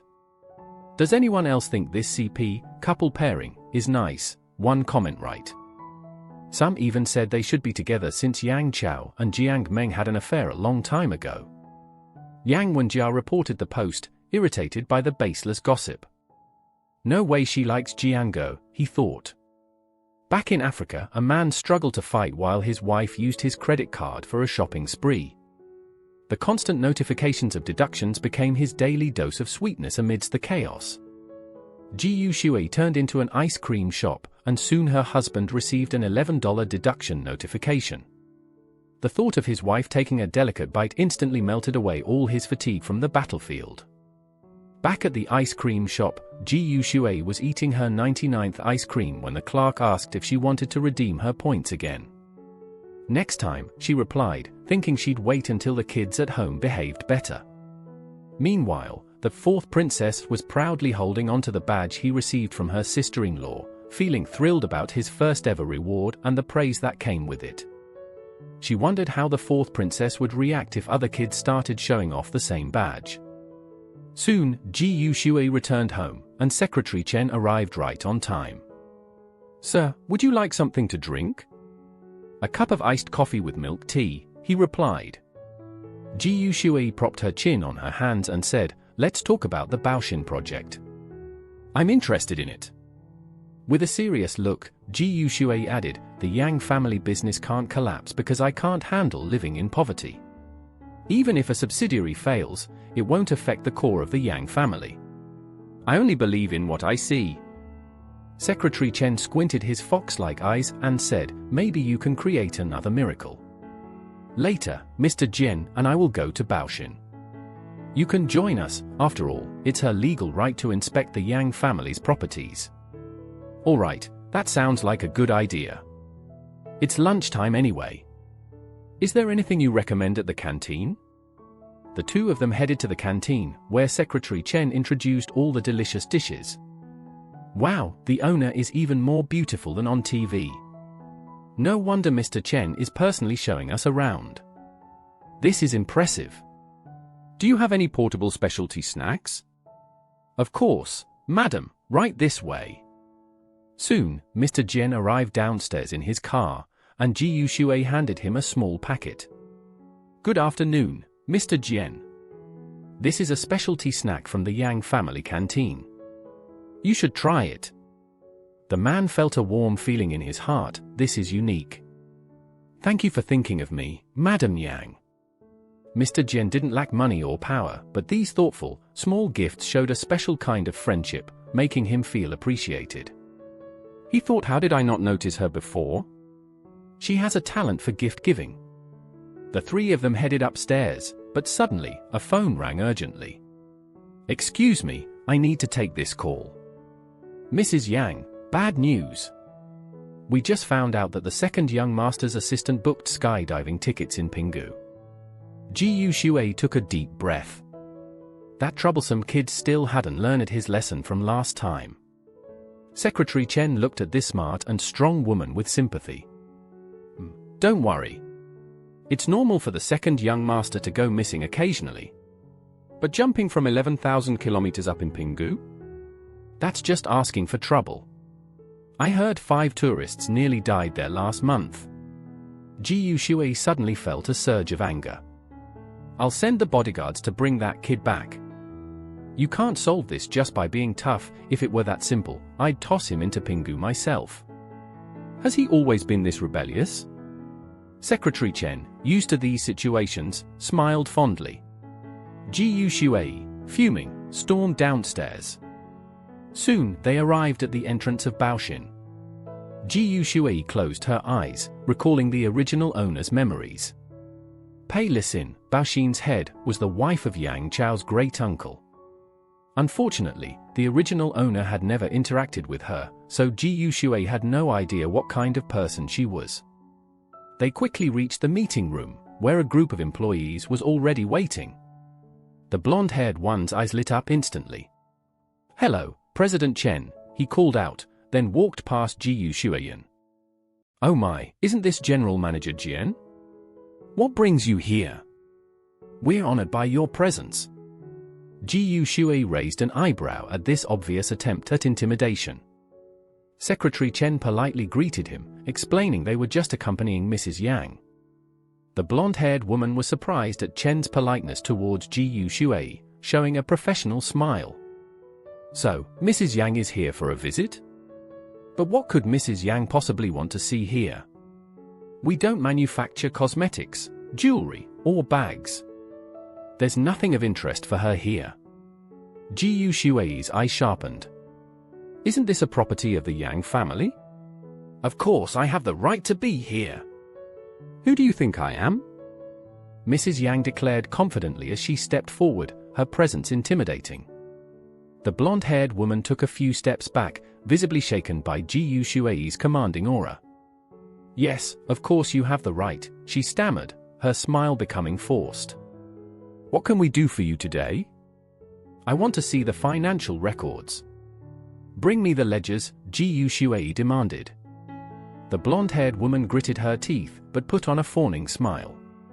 "I'm sorry, but even you can't see those without proper authorization. You could get us all in trouble." "Fine. Do you have any project plans I can look at?" she asked. "Sorry, but those are off limits too," the blonde-haired woman replied. Ji Shui crossed her arms, feigning irritation. "Is there anything I can see, or are you just trying to make things difficult for me on purpose? Take me to the warehouse, now." The blonde-haired woman hesitated, then reluctantly agreed. "All right, I'll take you to the warehouse." Secretary Chen, watching everything unfold according to plan, smiled slyly. "Mr. Jian and I will be over here having tea. Take your time, Mrs. Yang." As they walked to the warehouse, the blonde-haired woman thought to herself, "These two are just here to humor her. I'll just show her some random stuff to get her off our backs." When they reached the warehouse, Ji Shui was taken aback by the sheer number of boxes stacked inside. It gave her a deeper understanding of how vast the Yang family's empire was. Fortunately, she had reviewed Baoshin's information beforehand and knew the company handled large government infrastructure projects, which meant there were many layers to uncover. The woman accompanying her seemed to relax a bit as Ji Shui started looking around, realizing she was only skimming the surface. This warehouse isn't off limits to Ji Shui, but it is to Secretary Chen and the inspection team. She won't be able to notice any problems or take anything away to show others, so no secrets will be exposed. Let's go. Done looking around already? You really are just a pretty face, probably can't even read the words on the containers, let alone know the secrets inside, the blonde-haired woman thought. Secretary Chen still had to check out the company. Secretary Chen and Mr. Jian had been annoyed by them for a long time. Now, Ji Shui's voice was like music to their ears, and they got up immediately. Ji Shui signaled Mr. Jian to stay behind. The man instantly understood the signal. "I'll cover for Mrs. Yang and make sure she's safe." Their impeccable acting quickly made the enemy drop their guard. "They're here just to take stock of Yang's assets, so no need to worry," the woman thought as she escorted them downstairs with a big smile. After saying goodbye to Mr. Jian, Secretary Chen couldn't help but remind, "That woman's not the trouble, it's the old turtle hiding behind her. If we don't deal with him, Yang family's business is done for." "Don't worry," Mrs. Yang said, not concerned at all, showing that she was as decisive as ever. "Hey, Director Li, I'm heading over now," she said enthusiastically before realizing she might be too eager. Surprisingly, Ji Shui agreed right away. Sure, she said, naturally more adorable than before. Soon, they arrived at the set. Director Lee hurried over. Mrs. Yang, you finally made it. This is the person in charge of the skydiving spot. Where will the skydiving take place? Prepare a slot for me too, I'm jumping as well. Secretary Chen grabbed her hand. Are you crazy? You can't go, it's too dangerous. The veins on his hand showed his anxiety and fear. You can't go, it's too dangerous, he repeated. Meanwhile, another person was leisurely soaking in a hot spring, looking at the skydiving alarm set for 1 a.m. The man got up slowly, quickly prepared, and eagerly boarded the helicopter. The beautiful night sky felt within reach. Indeed, Pingu's night view was more stunning than the daytime. Taking a deep breath, he said, "Coach, I'm ready." Before he could finish, a small foot kicked her out of the helicopter. The unexpected weightlessness overwhelmed his brain, and his heart raced. What the heck? Who's trying to kill me, he thought. But before he could fall completely, a small hand reached out and yanked on his safety gear. In mid-air, Yang Wenjia was dangling like a chick until the parachute opened. Finally, he let out a sigh of relief, cracked open one eye, and was about to thank the coach, only to see his sister-in-law's stunning figure behind him. Yang Wenjia was shocked. Sis! You crazy? This is an 11,000-foot canyon. We could have died. But the sister-in-law had no time to listen to his rant. The parachute was acting up, swaying wildly as they neared the ground. Only when they landed did Yang Wenjia start gasping for breath. Why did you jump with me? He asked. His sister-in-law shrugged. I told them to kick you off the plane, but no one dared. So, I had to do it myself. Yang Wenjia was speechless. Yep, that's her. Fierce, doesn't say much. He was still fuming, ready to argue some more, but deep down, he wanted to back down as well. Fine, who's scared of who, he muttered to himself. Meanwhile, Ji Yushui noticed Secretary Chen, who was standing there in shock. She waved her hand in front of his face. Hey, Secretary Chen, what's up? It's the middle of the night. Shouldn't you be heading home? The man snapped out of it, ears still listening, but his mind was stuck on Ji Yushui's image, arms wide open, free-falling. For a moment, it felt like his brain and soul split in two, as if he himself had jumped. The rush hit him hard, the sight of her was wild and untamed, like a butterfly dancing through the air. The intense visual impact struck a chord deep within Chen Yujin, making his heart race. His blood was pumping so fast that he could hardly control his face anymore. Look, I'm not leaving until I see you get home safely. If you don't want to go back right now, wait in the car. It's freezing out here, you might catch a cold. Secretary Chen wanted to stop her, but his mind was racing with other thoughts. He tried to convince himself, you have no right to control her, nor should you. Meanwhile, Yang Wenjia got kicked out again, just like before. One kick, then another. Finally, Yang Wenjia couldn't take it anymore. He clung desperately to the door. Sis! I get it. I was wrong. Please stop kicking me. Ji Yushui gave him a sweet smile, and then, bam, he delivered one last hard kick. Yang Wenjia, completely defeated, gave up. Whatever, I give up. His mind began to replay all the crazy adventures he'd had over the years, deep-sea diving, trekking through deserts, even that time he went face-to-face with a bear on a snowy mountain. But no matter what risks he took, he never found the meaning of life. He had always been alone. But today, for the first time, someone was by his side, not afraid of death, just there, sticking with him. In that moment, the anger and coldness in his heart started to melt away. When he opened his eyes again, the night sky of Pingu looked even more beautiful. As the first rays of sunlight slowly appeared, it was like a warm hug embracing the earth. Ji Yushui, the sun's coming up, he thought, as if the warmth of that light was answering the voice in his heart. Soon, the parachute touched down softly on the ground. As his feet landed, he finally felt like he had found the meaning of life. Still wanna go? His sister-in-law asked. No, I'm done, Yang Wenjia said, shaking his head like crazy. I seriously think you just wanted an excuse to kick me. Didn't you get enough kicks in? If you're still looking for a thrill, you could always try jumping off Pingu's highest hill, Ji Shui teased. The boy shivered and exhaled deeply. No, I'm seriously done. Seeing that Yang Wenjia had finally come around, Ji Shui gave a tired smile. All right then, let's head home. I'll wait for you in the car. If you're not there in 3 minutes, I'll assume you're still attached to this place, and I'll stay with you until the next sunrise. The boy shuddered in fear, hugging himself tightly, knowing full well that he'd go home immediately and never try skydiving again.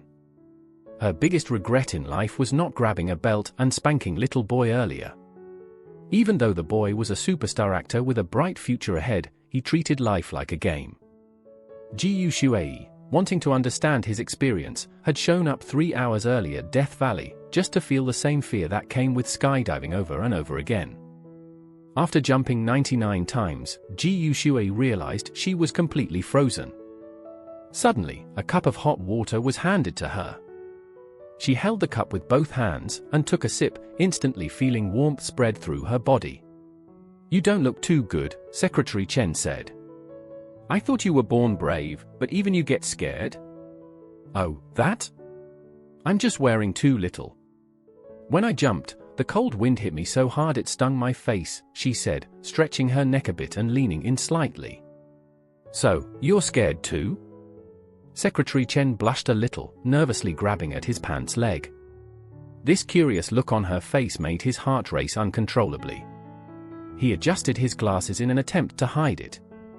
Suddenly, there was a knock at the door. Whoa, Secretary Chen, you're here too? Yep, I've been here the whole time. Chen Yujing furrowed his brows so hard it looked like they were about to tangle together. Yang Wenjia swung the car door open and got in. Do you have something to say, or not? He hadn't gone home yet, but was already cursing Chen Yujing in his mind. With this third wheel around, what's even the point of talking? Yang Wenjia thought. Chen Yujing knew he wanted to talk, but Yang Wenjia wasn't about to give anyone space. If you're not gonna say it, then just keep it bottled up. Ji Shui sat between two handsome men, sipping tea leisurely, while Yang Wenjia's furious gaze nearly shot up into the sky. Chen Yujing, with his slightly squinted, fox-like eyes, effortlessly blocked his glare. Soon, they arrived at the Yang family villa. So, what's going on? He asked. You showed up at Death Valley 3 hours early, trained, and jumped multiple times. Why? Because I've never jumped before, Ji Shui said honestly. In ancient times, there was no such thing, she thought. But Yang Wenjia, thinking Ji Shui did it all for him, suddenly felt overwhelmed with anxiety. I'm not asking about that. What I want to know is, why did you come all the way to Pingu to find me? And why did you jump so many times? Ji Shui stared into his eyes, her tone gentle. If you're going to judge what someone else is into, you should at least experience it yourself first. Yang Wenjia felt a surge of warmth spread through his body. No one had ever cared about him like this or done something so thoughtful for him. He felt an overwhelming mix of emotions, like the first blossoms of spring. So, how are you going to judge me now?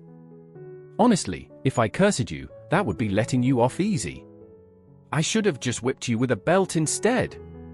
The surge of warmth Yang Wenjia had just felt drained out of him in an instant. But Ji Shui, too tired to care, turned and headed to bed. I'm exhausted. If I don't sleep soon, I'm going to break out. The next morning, though, trouble found her again. She casually greeted her sister-in-law, Yang Wenshu, who was so terrified she broke into a cold sweat. It turned out that in the past, the old sister-in-law never spoke to her unless it was to yell, and even whipping her was considered normal. Did I meet a fake sister-in-law today, or something? Why are you looking at me like that? Just say what you want to say, Yang Wenshu said, avoiding eye contact and clearly scared of getting yelled at. So, what do you think about that situation? How are you going to handle it? Yang Wenshu's guard went up immediately. Is she testing me? Regret won't fix anything now. What matters is what you do next. Yang Wenshu lowered her head, avoiding her gaze. My brother's not here, so you're technically the matriarch of the Yang family now. I shouldn't have taken that woman to the banquet or let her make such a scene. Ji Yushui sighed, thinking how the girl had always lacked proper guidance. You're so simple-minded. Do you believe everything people tell you? Do you not have your own judgment? Things were urgent at the time. Do you think if you'd moved slower, that woman would have lost the baby? In the end, she was just playing on your hatred and bias toward me. Yang Wenshu suddenly stood up, furious. I was used like a pawn. How dare she manipulate me? She grabbed her purse and prepared to storm out. I'm going to figure out if that baby is even my brother's. Her sister-in-law chuckled calmly as Yang Wenshu stormed out. These days, girls like her need to hit a wall to realize not everyone is going to spoil them. She's bold and careless, but it's about time she learns a thing or two. She picked up her phone and quickly sent a message. Soon after, Secretary Chen's phone pinged, "Thank you for your hard work yesterday. It's cold at night in Pingu. Make sure to rest, and if you need to, make some ginger tea to warm up." Secretary Chen smiled softly. Ginger tea? Never had it, but it sounds worth trying. Meanwhile, Ji Yushui was busy too. She had just sent a message and immediately asked someone to bring her calligraphy supplies so she could quickly jot down everything she had seen in the warehouse. The place had been unusually quiet today, and Ji Yushui noticed that Yang Wenjia had finally left to join his film crew. He's always causing trouble for me. So annoying, she muttered. Suddenly, the door creaked open. She saw Yang Wenbo sneaking home, looking all suspicious. His sister-in-law's voice startled Yang Wenbo. Send me Yang Wenshu's number. Yang Wenbo jumped, confused. Wait, sister-in-law's home? How did I not notice? He quickly sent the number over, but as his sister was about to call, the line said, "Sorry, the number you're trying to reach is currently unavailable." At that moment, Yang Wenshu had just received a call from the pink-haired girl's manager.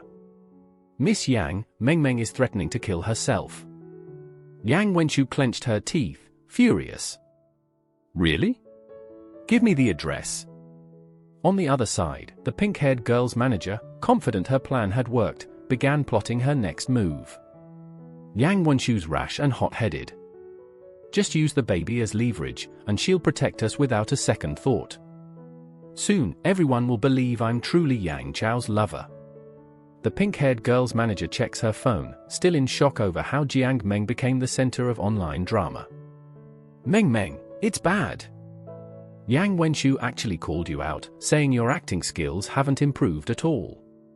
She even posted online saying we're just friends right after we made our friendship public. To make it worse, she added a picture showing Ji Yushui as Mrs. Yang. The pink-haired girl is so mad she almost had a miscarriage. How did Yang Wenshu go from hating Ji Yushui to suddenly treating her like a sister-in-law? Just then, there was a knock on the door. Miss Yang, you're finally here. Yang Wenshu couldn't care less about the woman's rambling. She shoved her aside and barged in. Where's Xiao Meng? Get out here now. I'm taking you to the hospital for a real checkup. She grabbed the pink-haired girl off the bed. You like putting on a show in front of me? Fine, I'll take you to the hospital right now. Meanwhile, the manager just stood by, recording everything on their phone. Once we edit this, the whole story will flip. Yang Wenshu's temper flared. She slapped the phone out of the manager's hand, yelling, "You're still sneaking videos of me. I'll show you why people say a rose has its thorns." She yanked the woman by the collar, scaring the pink-haired girl so much she froze in place. Jiang Meng, what are you just standing there for? Call that person now. Moments later, a man with sunglasses walked in. Well, if it isn't Mr. Cao. You're the pink-haired girl's lover, right? Miss Yang, watch your words. I'm just here because I heard someone was harassing one of our company's artists. Thought I'd check in. The tension between the two was thick, but on the other side of town, Ji Yuxue was feeling uneasy. Yang Wenshu wasn't answering her calls or texts. Could it be she's struggling with even that second-rate pink-haired girl? The warehouse report was done, so she figured she might as well go find Secretary Chen for help. She shot off a quick message, "Are you free? I'll be stopping by the lab soon." Secretary Chen, sipping the ginger tea she recommended, replied happily, "Sure, see you there." Ji Yuxue arrived at the lab building and spotted Mr. Jen right away. After a quick hello, she didn't treat him as an outsider and carried on with her business. "Secretary Chen, does Yang's family have GPS tracking installed on their phones?" "Yeah, they do, but I'm not sure if the tracking has been disabled." "Who are you looking for?" "Check Yang Wenshu's location." Secretary Chen turned to his assistant and ordered, "Go check right away." While they were waiting, Ji Yuxue pulled out the warehouse report she had just written, stunning both of them. "Wow, Mrs. Yang is incredible. Her handwriting is even better than the practice books I use. And what's more shocking is that she only glanced at the warehouse but still managed to list such a detailed inventory report. That's unreal." "We found Miss Yang's location," one of them said. After just one look at the trending searches, they sensed trouble. Not only had Wenshu posted on Weibo mocking Jiang Meng, but she also had people push her to the top of the trending searches and even stormed over there alone. How reckless. "At least bring 2 bodyguards with you," Ji Yuxue said as she stopped her work. "Secretary Chen, do you have any bodyguards I can borrow?" Before Chen could respond, Mr. Jian spoke up first, "You can borrow mine for Mrs. Yang." "Thanks." "Secretary Chen, can you send me Jiang Meng's profile picture too?" Mr. Jian, standing awkwardly, remarked, "Are we about to see a showdown between the wife and the mistress?" Without asking further, Secretary Chen only nodded and handed over his bodyguards before leaving. Meanwhile, Yang Wenshu had just finished dealing with the pink-haired when she noticed her lover arriving too. Before she could even start cussing him out, the man flipped the script, accusing her, "What? The Yang family doesn't want to take responsibility, so they sent you here to stir up trouble." With a loud crash, a cup shattered into pieces. "Yang Wenshu, aren't you afraid of the Jian family's revenge?" "Huh? A live-in son-in-law like you thinks he can speak for the Jian family? You dare cause trouble for my brother and knock up Jiang Meng, and now you're trying to pin it on him? Wait till you see how the Yang family deals with you 2 dogs. Does Jen Rui know about this?" "Looks like she doesn't, but she'll find out soon enough." Hearing that, the pink-haired girl panicked and clung to Yang Wenshu's waist, begging, "Please don't tell Jian Rui. If she finds out, we'll both lose everything." At this point, the man dropped all pretense and sneered, "Well then, Miss Yang, why don't you stay here as our guest?" Yang Wenshu laughed bitterly, "What? You guys planning to kill me now? With thoughts as twisted as yours, you're not just heading for a ruined reputation, you're looking at being torn apart." The man leaned in closer, his voice low and raspy.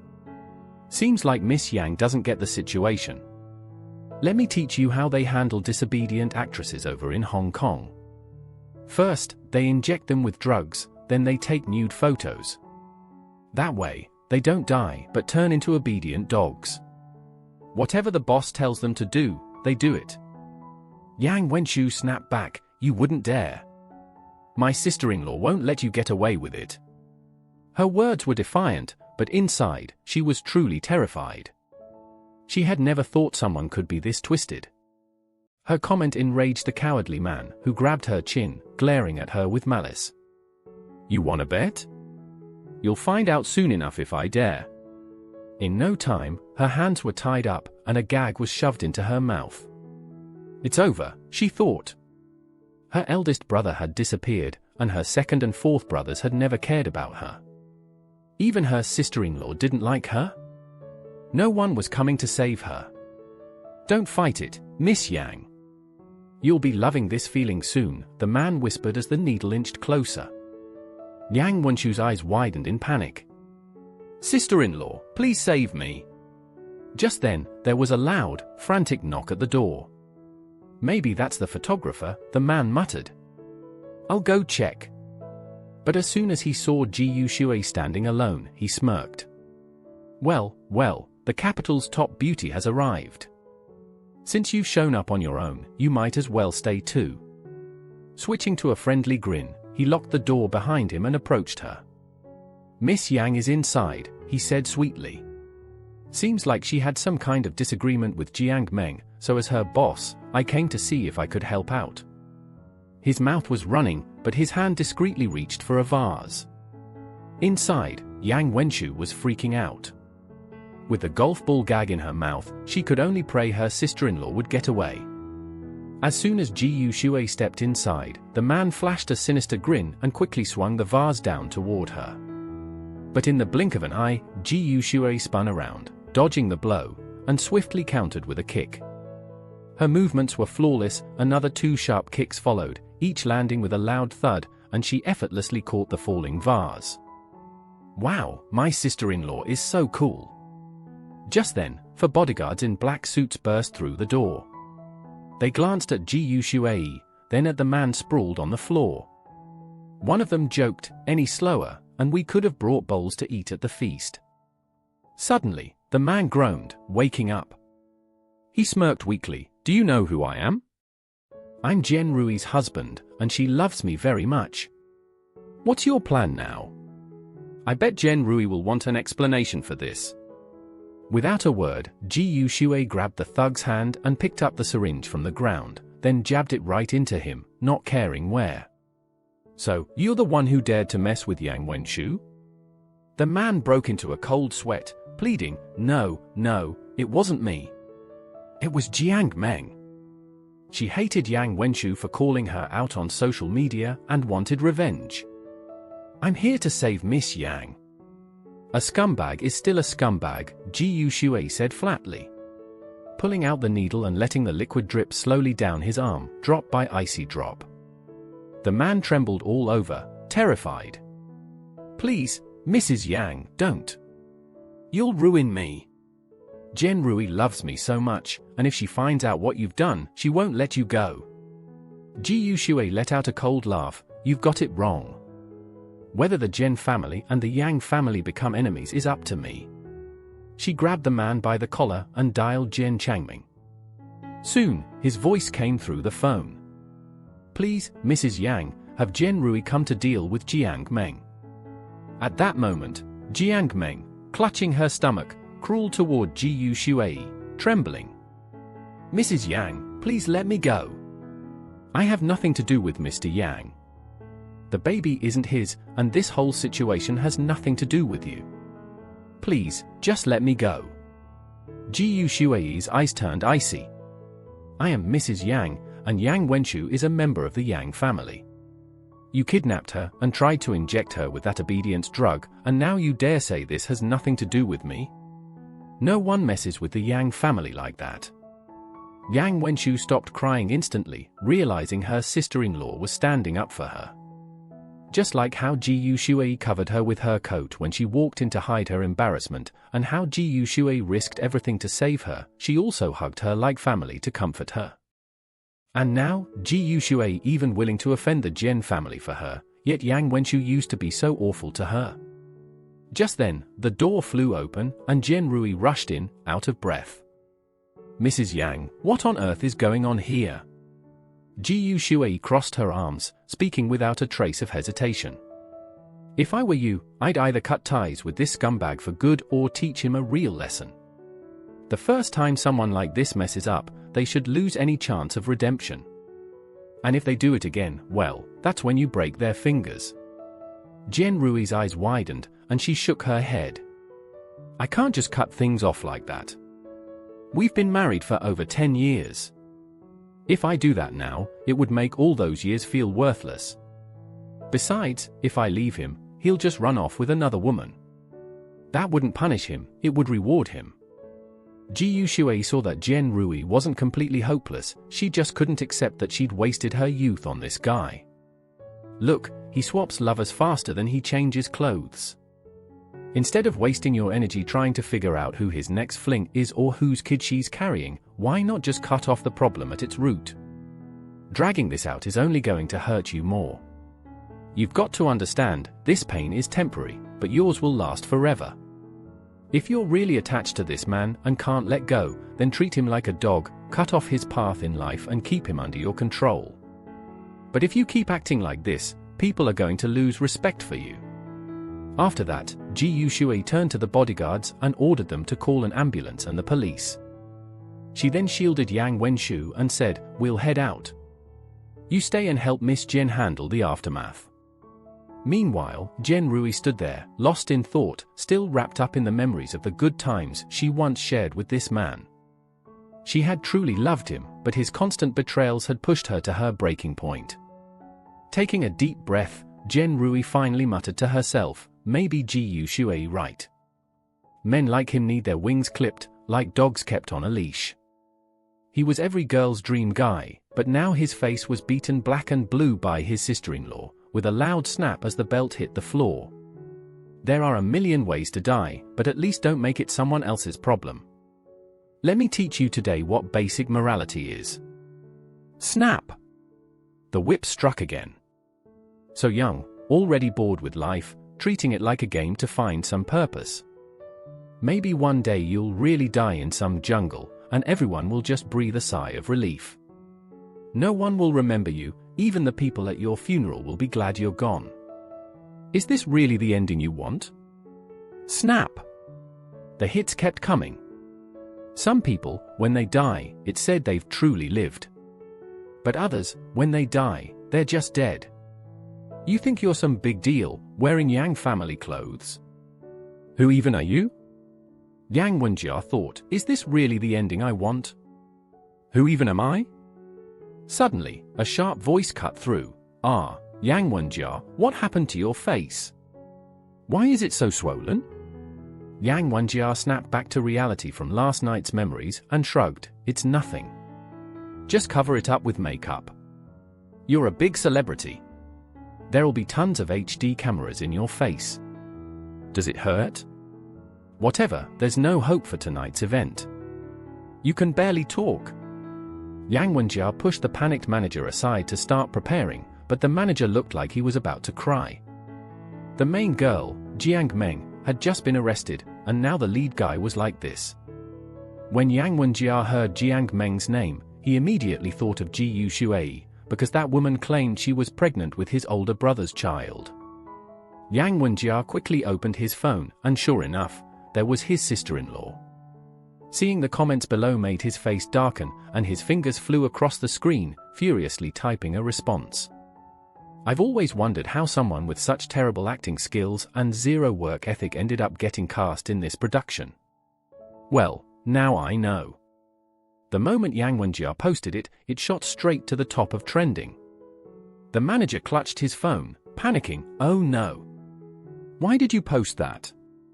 The clueless fans are definitely going to think you're kicking someone when they're down and trying to ride the drama. This has nothing to do with us." Yang Wenjia flipped his hair dramatically, looking both cool and confident. He casually sipped his drink and kept scrolling on his phone, liking comments left and right. The fans were going wild. Why is Yuan Ji so mad all of a sudden? Did someone from the production team sneak Jiang Meng in because of connections? Jiang Meng not only sucks at acting, but has a terrible personality too. OMG, Yuan Ji liked my comment for roasting her. I'm so good at this. Move aside, let me roast her next. Yang Wenjia quickly gave a thumbs up to all of them. The manager was wiping the sweat from his forehead when he noticed and almost freaked out.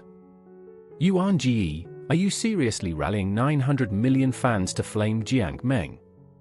Yang Wenjia shrugged. She bullied my sister-in-law, she deserves to get dragged for being so shameless.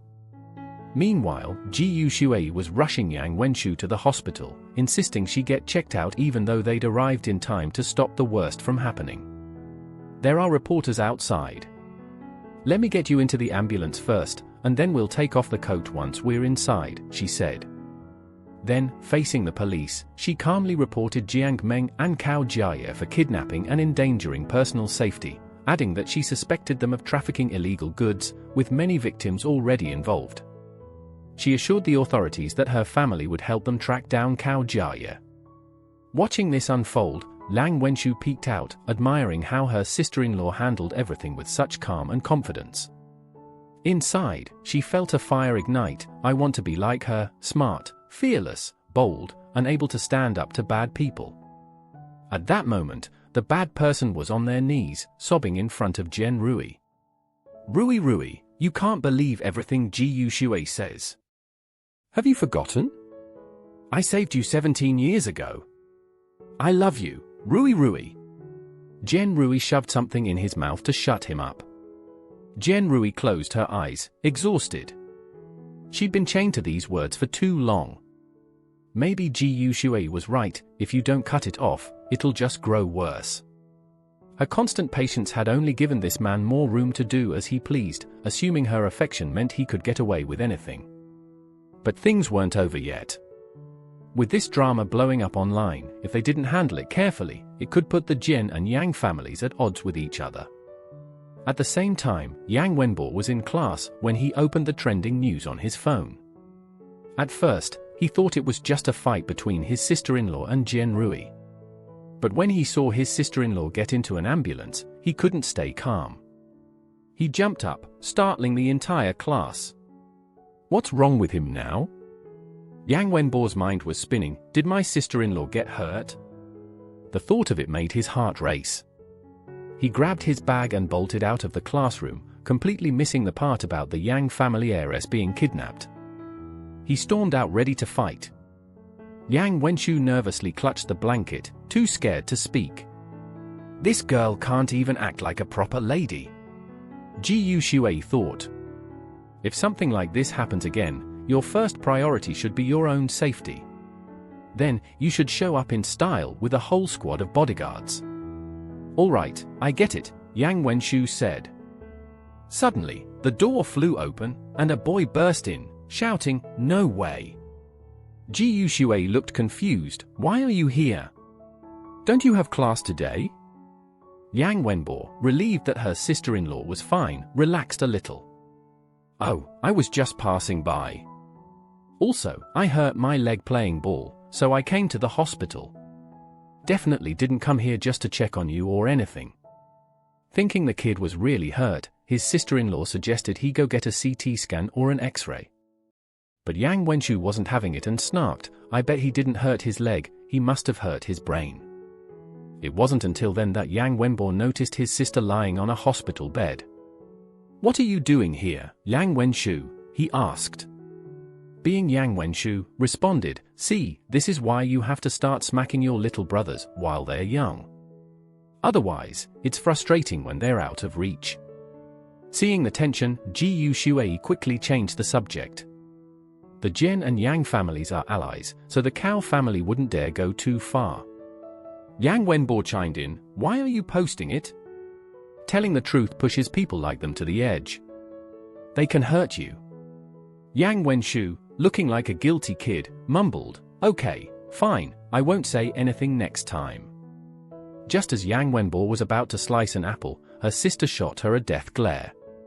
Family or not, annoying little brothers will always get you in trouble. Ji Shui sighed as the two started bickering again and quickly tried to steer the conversation back on track. I'm not telling you to stop talking, but if you're going to poke people where it hurts, you need the power to back it up. She gently pinched Yang Wenshu's soft cheek, adding, don't you know how to use your power to bully people? When dealing with bad guys, just have the bodyguards handle them. Why put yourself in danger? I get it, Yang Wenshu said, and they left the hospital together. Just then, Ji Shui's phone rang. Hello? Who is this? You've got Director Lee's number saved, but not mine? If you don't say something, I'm hanging up. Wait, don't hang up. It's me, Yang Wenjia. How did filming go today? Wenjia remembered how childish he had acted earlier, liking every post on social media related to his sister-in-law to help vent his frustrations. The posts were blowing up so much that his manager started losing hair from the stress. Oh my god. If you keep picking fights online, you'll lose all your fans. Panicked, he grabbed his phone to check. His jaw dropped. His follower count had gone up by 6 million. It was rising even faster than the new hit show South Wind. Yang Wenjia was speechless. How do you gain followers by insulting people? He had wanted to call his sister-in-law again to poke fun at her, but then remembered his number wasn't even saved. Annoyed, he finally asked the question that had been bugging him, "What's going on with the news? Are you hurt?" Before he could finish it, the call disconnected. If he knows what's going on, why doesn't he care about Yang Wenshu? Meanwhile, Yang Wenshu had already gotten used to this. It must have been Yang Wenjia. Ji Yushui turned serious.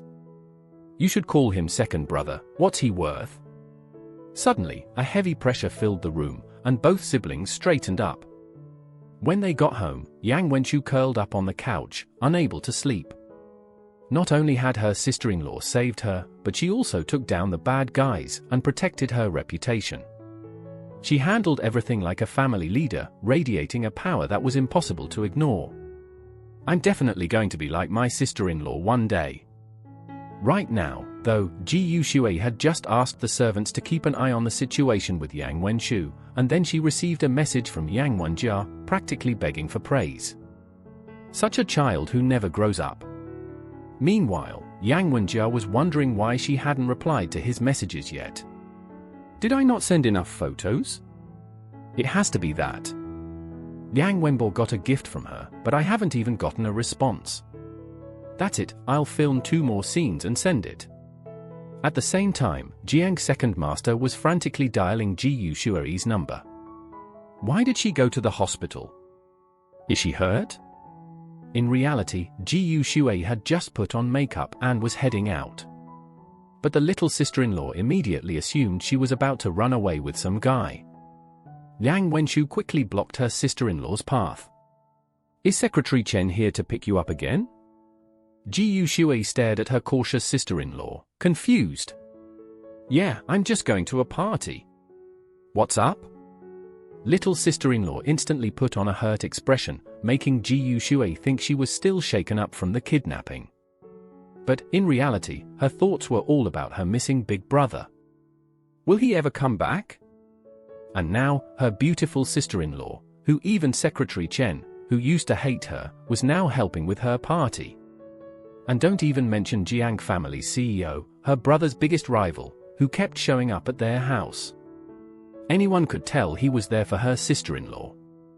Oh no, does this mean she won't be my sister-in-law anymore? At that thought, Yang Wenshu burst into tears. Her sister-in-law, seeing how scared she was, felt bad and gently stroked her hair. She must still be traumatized from that jerk Cao Jia scaring her, she thought. Feeling comforted, Yang Wenshu forgot all about whether her brother was being cheated on. But little did she know that Ji Yushui had even more admirers. Jen Rui had run to her uncle early that morning to complain. Ji Yushui cut off all business with the Cao family and made me keep that Cao guy around like a dog. Jen Rui thought her uncle, Jen Changming, would be upset. Instead, he praised Ji Yushui, saying she was sharp, smart, and knew exactly what she was doing. Given the Jen family's position, if you really like that Cao kid, treating him like a dog isn't a big deal. Also, when are you going to apologize to her? Jen Rui wanted to say something but didn't dare to argue, unsure about what Mrs. Yang and Miss Yang liked. Jen Changming adjusted his gold-rimmed glasses and said, Mrs. Yang is a straightforward person. Why not just ask her directly? Jen Rui was taken aback. Wait, is that how it works? You just ask someone what gift they want? She was still trying to process this when her uncle, trying to hide a cough, said, let me know once you find out. Jen Rui, confused, looked at him, but he pretended to read a book, only the book was upside down. Meanwhile, Ji Yushui had just stepped out of the house when she saw Secretary Chen waiting by the car.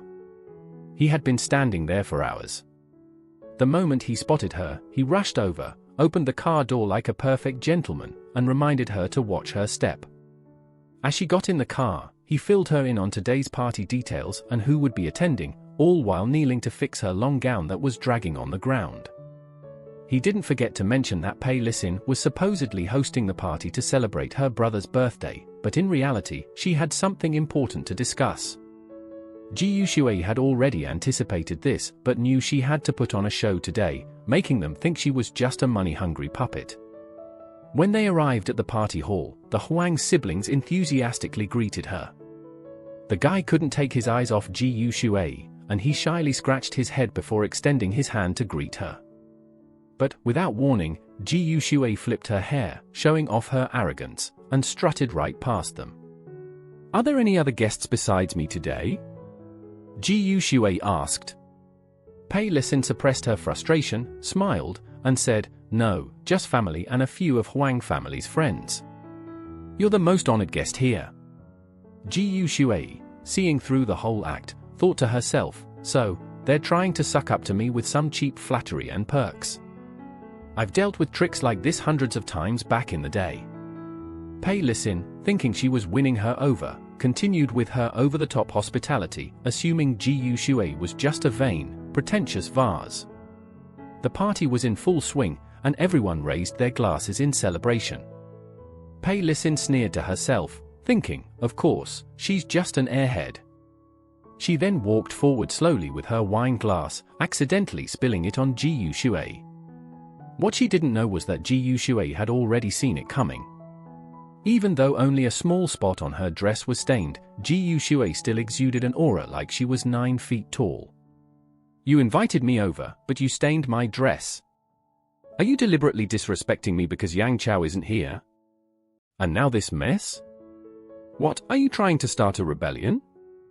The woman, with her bleached blonde hair and fake innocence, froze in panic. "It's not that we don't have Yang Chao here, he just couldn't make it back in time. He's out of the country." Turns out, Ji Yushui came to this party to gather info on whether her husband was still alive. But that phony blonde refused to spill any details and instead tried to bribe her with a fancy box. As the box slowly opened, Ji Yushui smiled, "I like this." The blonde let out a huge sigh of relief, thinking, she really is an airhead. Just give her a little incentive, and she'll do whatever you want. They went up to a private room on the 2nd floor, and the blonde, eager to please, offered, "These are all the latest styles. I'll find one that fits you so you can change." But Ji Yushui wasn't having it. "Bring me some water. I'll clean the spot myself, and then blow dry it." Her queenly attitude was undeniable, treating the blonde like a servant. The blonde, barely holding back her anger, thought about tearing the dress in half. "I'll get a maid to come help," she offered. Ji Yushui didn't even bother to look up. "You spilled the wine. Why are you getting someone else to clean it?" The blonde was furious. Even Yang Chao has to call her aunt, always treating her with respect. But today, she was being humiliated by this airhead. "If I didn't need her help today, does she really think I'd put up with this?" Despite her anger, the blonde obeyed and quietly dried the spot herself. Meanwhile, in the main hall, Secretary Chen knew Ji Yushui was just putting on an act, but still couldn't shake the worry.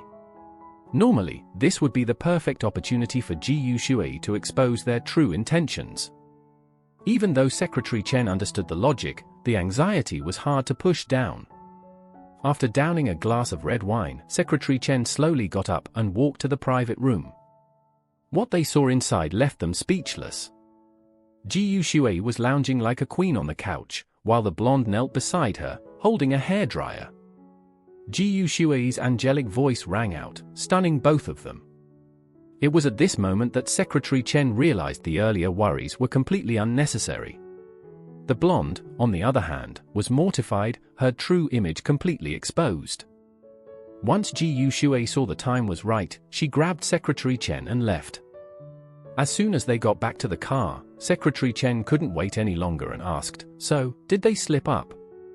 Ji Yushui replied, "The blonde kept dropping hints that Yang Chao is still alive and will be back soon.